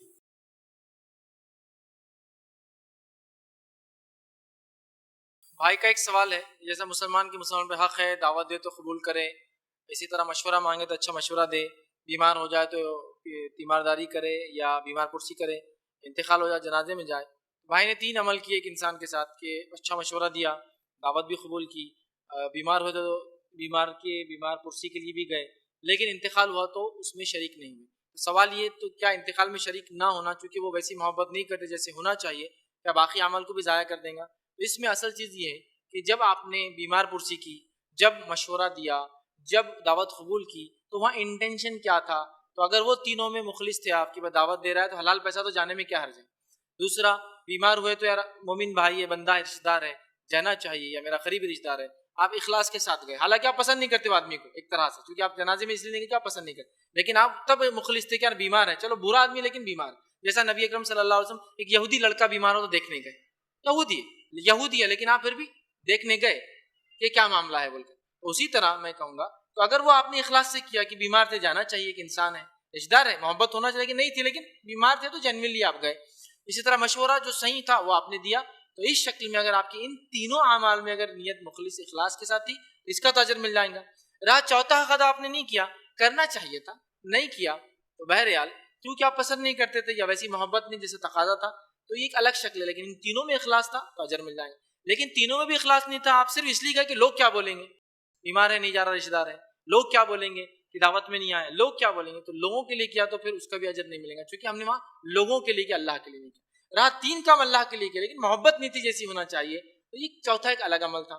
اب اگر ندامت آج ہے کہ میں نے جانا چاہیے تھا, ملنا چاہیے تھا, وہ رشتہ دار تھے, قریبی تھے, تو اب آپ اس کے لیے مغفرت کی دعا کیجیے کثرت سے, اس لیے کہ صحابہ اس چیز کے تعلق سے ان کا عمل تھا کہ وہ میت کے لیے کثرت سے استغفار کرتے تھے, اور میت کے لیے زندہ کا استغفار جو وہ کرتے ہیں قبول ہوتا ہے. بلکہ ایک روایت میں الفاظ ہے میت انتظار کرتی ہے اپنی قبر میں جیسے کہ ایک انسان ڈوبتا ہوا تنکے کا سہارا لیتا ہے, تو میت انتظار کرتی ہے کہ اس کے دوست احباب رشتہ دار اس کے لیے مغفرت کی دعا کرے, وہ ویٹ کرتی ہے. تو لہٰذا آپ وہ ابھی بھی کر سکتے ہیں ان کے لیے. اور رہا پچھلے عمل تو 3 اگر مخلص آپ نے کیے تھے تو اس کا اجر مل گیا. چوتھا آپ نے کرنا چاہیے نہیں کیا تو ایک ندامت بھی ہے, ندامت ہے تو اللہ سے توبہ کرے اور اس کے لیے مغفرت کی انشاءاللہ دعا کرے, تو اللہ تعالیٰ ضرور انشاءاللہ زندوں کی دعا مردوں کے لیے استغفار خاص طور سے قبول کرتا ہے.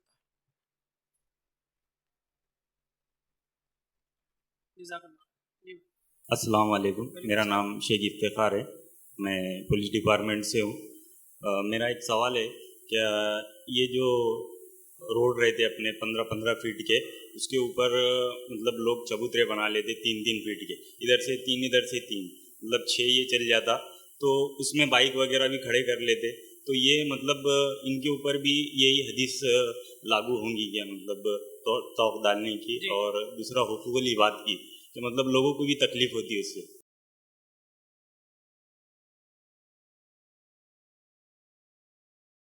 بھائی نے ایک سوال کیا ہے کہ لوگ جنرلی ہوتا ہے کہ سوسائٹی بنتا ہے, محلہ بنتا ہے, کمیونٹی ڈیولپ ہوتی ہے, تو 10 فٹ کی, 15 فٹ کی, 20 فٹ کی, 50 فٹ کی روڈ چھوڑی جاتی ہے. روڈ کے بعد لوگ لیکن دھیرے دھیرے آگے سرک جاتے ہیں. بھائی نے ایک بالکل مخصوص اگزامپل دیا 15 فٹ والا.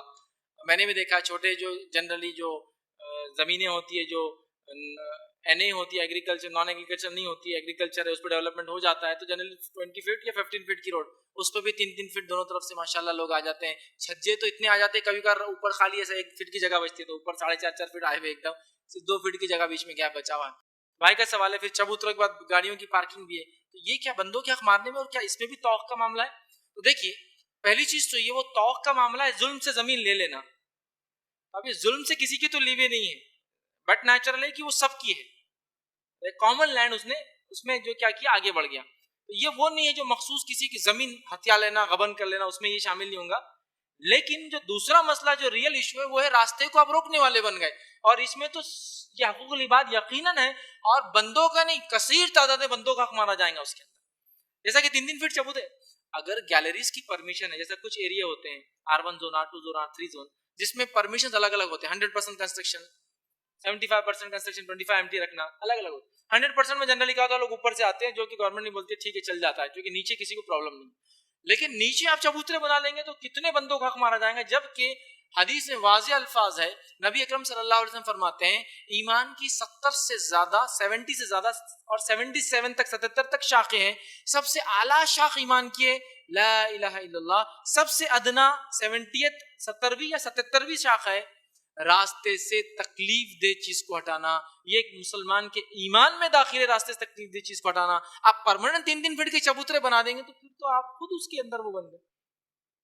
لیکن کیا ہوتا ہے حدیث کب لاگو کرتے ہیں؟ معلوم, میرا چبوترا ہے تو حدیث لاگو نہیں, تم بنا دو, ہاں حدیث میں دیکھو تم کیسے بنا رہے, حدیث میں ہے کہ چبوترا نہیں بنانا. اب پوری گلی بنا دیں گی تو ایک پیچھے ہٹ کے بھی ہوگا کیا, اس کی یہاں گاڑی تو پارک ہو جائیں گی ماشاءاللہ. لیکن ہوتا ہے کہ سب جب بنائیں گے تو دوسرا ہی بنا لیتا ہے. تو راستوں کو خالی رکھنا چاہیے, راستوں کو کھلا چھوڑنا چاہیے. عمر ابن خطاب رضی اللہ عنہ کے دور میں جب بصرہ شہر بنا تو عمر ابن خطاب رضی اللہ عنہ نے اس کی پوری ٹاؤن پلاننگ کی. اور اس زمانے میں جو فارسی جو ہے, فارسیوں کے جو میٹر, جو گیج جیسے آج فیٹ اور فیٹ کا چلتا ہے, ملی میٹر کا چلتا ہے, الگ الگ ہوتے ہیں نا, فٹ ہوتا ہے, گز ہوتا ہے, ہے نا, الگ الگ جو ماپ کرتے ہیں. تو اس زمانے میں فارسی جو تھے, جو ماپنے کے پیمانے تھے وہ مشہور تھے, پراسنگا بولتے تھے. تو عمر ابن خطاب رضی اللہ عنہ جب وہ ٹاؤن پلاننگ کی تو جو مین شہرات تھی, جو شہروں میں آتی تھی مین شہرائیں, اور ٹاؤن پلاننگ آج کے اعتبار سے بھی اپنے آپ میں نمونہ ہے. جو مین شہرائیں سٹی میں آئیں گی 200 فٹس کی ہوں گی, 200 فٹس کی جو مین شہرائیں آئیں گی, جو کہ آج کل ہمارے ہائی وے بھی نہیں ہوتے ہیں, نیشنل ہائی وے بھی نہیں ہوتے ہیں. ہاں, جو آپ کے ایکسپریس وہ ہوتے 200 فٹ کی, 200 فٹ ہوں گا. جو شہرائیں آ کر شاخیں بن کے شہر میں داخل ہوں گی 150 فٹ کی ہوں گی. وہ شہرائیں جو نکل کر پھر بڑے بازاروں سے گزریں گی 100 فٹ کی ہوں گی. وہ شہرائیں جو اس کے بعد گلیوں کے اندر داخل ہوں گی اس کے بعد جو ہو رہی وہ ایٹ لیسٹ اتنی ہوں گی کہ 2 اونٹ بیٹھنے کے بعد بھی لوگوں کو جانے کا راستہ, مطلب اپنی 2 گاڑیاں بھی پارک کر دی آج کے زمانے میں تو لوگوں کو کھلا راستہ ہو. تو مطلب وہ گلی بھی 25 فٹ سے کم نہیں تھی کوئی بھی, تاکہ اونٹ بھی بڑھ جائے تو بیچ میں سے. اور اونٹ ہی اس زمانے میں سب سے بڑی چیز تھی جو گھستی تھی گھروں میں, اونٹ کے پیچھے پھر گاڑی لگی. اتنی زبردست ٹاؤن پلاننگ. آج ہمارے پاس یہ ٹاؤن پلاننگ مسلمان نظر نہیں آتی, بلکہ ہم راستوں کو روکتے. شادی ہے راستہ روک دو, شادی ہے مطلب لیگل ہے راستہ روکنا, میت ہے تو واجب ہے راستہ روکنا, تو سوال ہی نہیں آتا. اگر میت میں 10 لوگ بھی تو راستہ روکنا ہی چاہیے, چونکہ امپریشن کیسا پڑے گا پھر میت جاری. 10 ہی لوگ کھڑے ہو گئے راستہ والے, کوئی بھی نہیں, تم 10 تو سائڈ سے چلو نا, نہ بیچ میں سے جنازہ لے جائیں گے, بیچ میں سے لے جائیں گے. اسی لیے عرب ممالک میں جنازہ کاندھے پہ لے جانے نہیں دیتے, ٹریفک جام ہوتی, پبلک کو پرابلم ہوتی. ایمان کا حصہ ہے راستوں کو صاف رکھنا, گاڑیوں میں ڈال کے لے جاتے سیدھا, پرابلم مت کرو, گاڑی میں ڈالو لے چلو. کاندھا دینے کا جو مسئلہ وہاں دیتے پھر مسجد میں لے جانے تک, نماز پڑھنے تک, اٹھا کے لے جانے تک. لیکن کتنے حق انسانوں کے مارے جا رہے ہیں. ایک بیمار جو ابھی مرا نہیں ہے وہ ٹریفک میں پھنسا آپ کی جنازے کی وجہ سے. ایک بیمار ابھی مرا نہیں ہے, مطلب گویا وہ مرا نہیں, زندہ ہے, تو اس کو آپ روکو, پھر مرنے کے بعد اس کے لیے بھی راستہ روکو. اس کا حق, کئی حق مارے جاتے ہیں. تو راستہ جو روکا جاتا ہے نا, جو اس طرح سے کر رہے ہیں, یقیناً اگر اس سے انسانوں کو تکلیف ہوتی ہے تو یہ حقوق العباد کے ماننے میں آئیں گا. ہمیں چاہیے کہ سارے محلے والے ملے, یہ سب صاف کرے, تاکہ وہ 3 فٹ ایٹ لیسٹ ہماری گاڑیاں پھر پارک ہو جائیں گی, 2 ویلرز وغیرہ, ٹھیک ہے. اور گھروں کو بھی ایسا بنانے کی کوشش کرے کہ جہاں کچھ نہ کچھ اپنی گاڑیوں کے اندر رکھنے کا انتظام ہو, تاکہ محلے والوں کو, سڑک والوں کو, دیگر لوگوں کو تکلیف نہ ہو. اور یہاں تک اس چیز کو ہم سمجھے کہ راستے سے تکلیف دہ چیز کو ہٹانا ایمان کا حصہ ہے, کہ ہماری گاڑی بھی اگر پارک ہو تو غلط جگہ پارک نہ ہو, اس لیے کہ ہمارا ایمان کا حصہ راستوں کو کھلا رکھنا, میرے وجہ سے راستوں پہ تکلیف نہ آئے. صحیح مسلم کی روایت ہے, بنی اسرائیل یا اس سے ہم سے پچھلی قوم میں ایک انسان تھا, وہ راستے سے جب جانے لگا تو اس نے دیکھا لوگ رائٹ ہینڈ سائڈ اور لیفٹ ہینڈ سائڈ سے جا رہے ہیں اور بیچ کا راستہ بند ہے. اس نے کہا کہ میں انشاءاللہ اس چیز کو ضرور ہٹاؤں گا راستے کے بیچ سے جو لوگوں کو تکلیف دے رہی ہے, اور راستے لوگ چھوڑ کر بازو سے جا رہے ہیں. اس نے نیت کر کے گیا, اس راستے کے اندر ایک جھاڑ گرا ہوا تھا, اس نے اس جھاڑ کو ہٹا کر بازو کر دیا, اللہ رب العزت نے اس کی مغفرت کر دی, گناہ سارے معاف کر دی, راستے کو صاف کرنے کی وجہ سے. نیت کر لی تھی ہٹا کے رہوں گا, ہٹا دیا. آج ہم ہائی وے پہ گاڑی چلاتے جا رہے, ایک پتھر ہے, ہم بول رہے ارے یہ نیچے جا کے لگیں گا, بمپر کو لگیں گا, ٹینک کو لگیں گا, آئل سب پھوٹ جائیں گا, لیکن گاڑی روک کے ہٹاتے نہیں. میں کہا ہٹاؤ, کیا میں نے ذمہ لیا کیا پورا لوگوں کا؟ سب اگر یہ سوچنے لگے کوئی آدمی آگے نہ بڑھا تو دنیا میں خیر خواہی کا معاملہ ہی ختم ہو جائے گا. کرنا چاہیے, راستہ خراب, راستہ صاف کیجیے.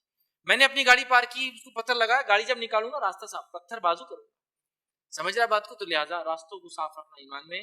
تو اگر سب کو تکلیف ہے, سارے محلے والے پلان کرے, ایسے چبوتروں کو سارے لوگ مل کے ہٹا دے, تاکہ ضرورت پڑنے پر لوگوں کو راستے میں سہولت اور ہمارا نہ ہے. اب لیکن سب نے نکال دیا, اب آپ مجبور ہیں, کم از کم آپ نہ نکالے, تاکہ آپ کی 2 ویلر تو اندر آ جائے اس میں, تاکہ بھائی لوگ کر رہے ٹھیک ہے لیکن میں نہیں نکالوں گا, اس لیے کہ اس سے لوگوں کا حق مارا جاتا ہے. کم از کم اللہ کے پاس یہ گواہی دوں کہ اللہ میں نے نہیں کیا, باقی لوگوں نے کیا, کرنے کی کوشش کرنا چاہیے. یہ بہت زیادہ ضروری ہے اور یہ ہمارے ایمان کا حصہ ہے. انشاءاللہ عزیز ہم بس آخری سوال اس طرف سے. السلام علیکم, میرا نام سید صابر ہے. فیض بھائی, بندوں کا حق جو ملنا چاہیے, فار ایگزامپل والد صاحب کو گورنمنٹ سرونٹ ہے اور ان کے 3 فرزند ہیں, بچے ہیں, تو ان کی بدلی میں ایک کو ڈیوٹی مل جاتی ہے گورنمنٹ کی اور 2 کو نہیں ملتی ہے. پھر بھی وہ تیسرے کو ڈیوٹی ملے بعد بھی فرسٹ والے کو وہ اس کا بھی حقدار رہتا ہے جو پراپرٹی ہے, تو وہ کہیں نہ کہیں 2 کے حق مارے جا رہے ہیں, ایسا کچھ.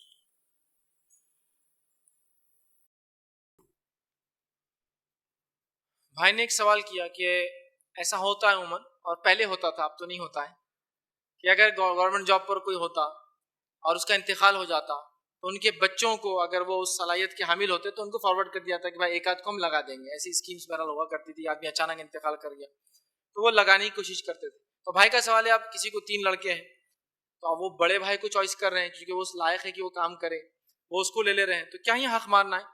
تو دیکھیں یہاں والد اگر کوئی چیز دیتے اور اس کو ایک بیٹے کو دیتے تو یہ حق تلفی ہوتی، لیکن جب حکومت کوئی چیز دے رہی ہے اور ظاہر سی بات حکومت تینوں بیٹوں کو نہیں دے سکتی جاب، یہ ان کے لیے پاسبل نہیں، تو اگر وہ کسی ایک کو چوائس کرتے ہیں تو بہرحال یہاں کہ تو اگر تینوں بھی لڑیں گے تو ایک کو بھی نہیں ملیں گی، یہ بات طے ہے، تو کم از کم دو بھائی یہ سوچے کہ چانس تو ایک کا ہی ہے، اگر ہم دو بھائی مل کر خیر خواہی کے جذبے سے یہ کرتے ہیں کہ میں بڑے بھائی آپ لگ جاؤ، یا ہم یہ کرتے ہیں خیر خواہی کے جذبے سے کہ دوسرا بھائی اپنا کمزور ہے ذرا اس کے لیے جاب اچھی ہے، تو دو بھائی بولتے ہیں چھوٹا اور بڑا بھائی ہم تم کو لگا دیتے ہیں، اور گورنمنٹ کو اپیل کرتے ہیں، کوشش کرتے ہیں آفیسر سے کہ ان کو لگا دو، یا دو بڑے مل کر یہ سوچتے ہیں چھوٹا زیادہ مستحق ہے، ہم دونوں کو تو اللہ نے یہ دے دیا وہ دے دیا وراثت میں بھی ہے، ہم اس کو لگا دیتے ہیں، تو یہ میوچل انڈرسٹینڈنگ پہ ہے۔ لیکن اگر تینوں لڑیں گے تو ایک کو بھی نہیں ملیں گے، گورنمنٹ تینوں کو نہیں دے سکتی، تو یہاں ناانصافی تو نہیں ہوں گی چونکہ والد نہیں دے رہے ہیں حکومت دے رہی ہے۔ اب یہ میوچل انڈرسٹینڈنگ سے بھائی یہ کرے کہ کون وہاں لگ سکتا ہے، وہ آپس میں میوچل انڈرسٹینڈنگ سے کر کے بہرحال ایک بھائی کو وہاں ڈال سکتے ہیں۔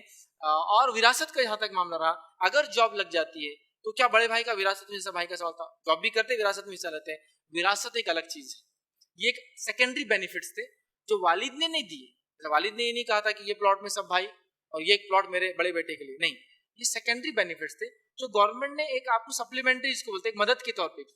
اب مدد ظاہر سے تینوں کی نہیں کر سکتی، تو میوچولی بھائی ڈسکس کرے اور کسی ایک بھائی کو چاہے بڑا ہو منجلا ہو یا چھوٹا ہو وہ جاب کرے، انشاءاللہ یہ ظلم میں نہیں آئیں گا۔ ہاں ظلم کب ہوگا؟ جب ایک مستحق بھائی کوئی کچھ نہیں کر سکتا اس کو چھوڑ کر دوسرا لگ جانے والے میں بڑا ہوں میں ہی کروں گا، تب تو ظلم کی کیفیت ہو سکتی ہے، لیکن یہاں اگر میوچولی انڈرسٹینڈنگ سے کرتے ہیں انشاءاللہ عزیز تو یہ ظلم میں بہرحال نہیں آئیں گا۔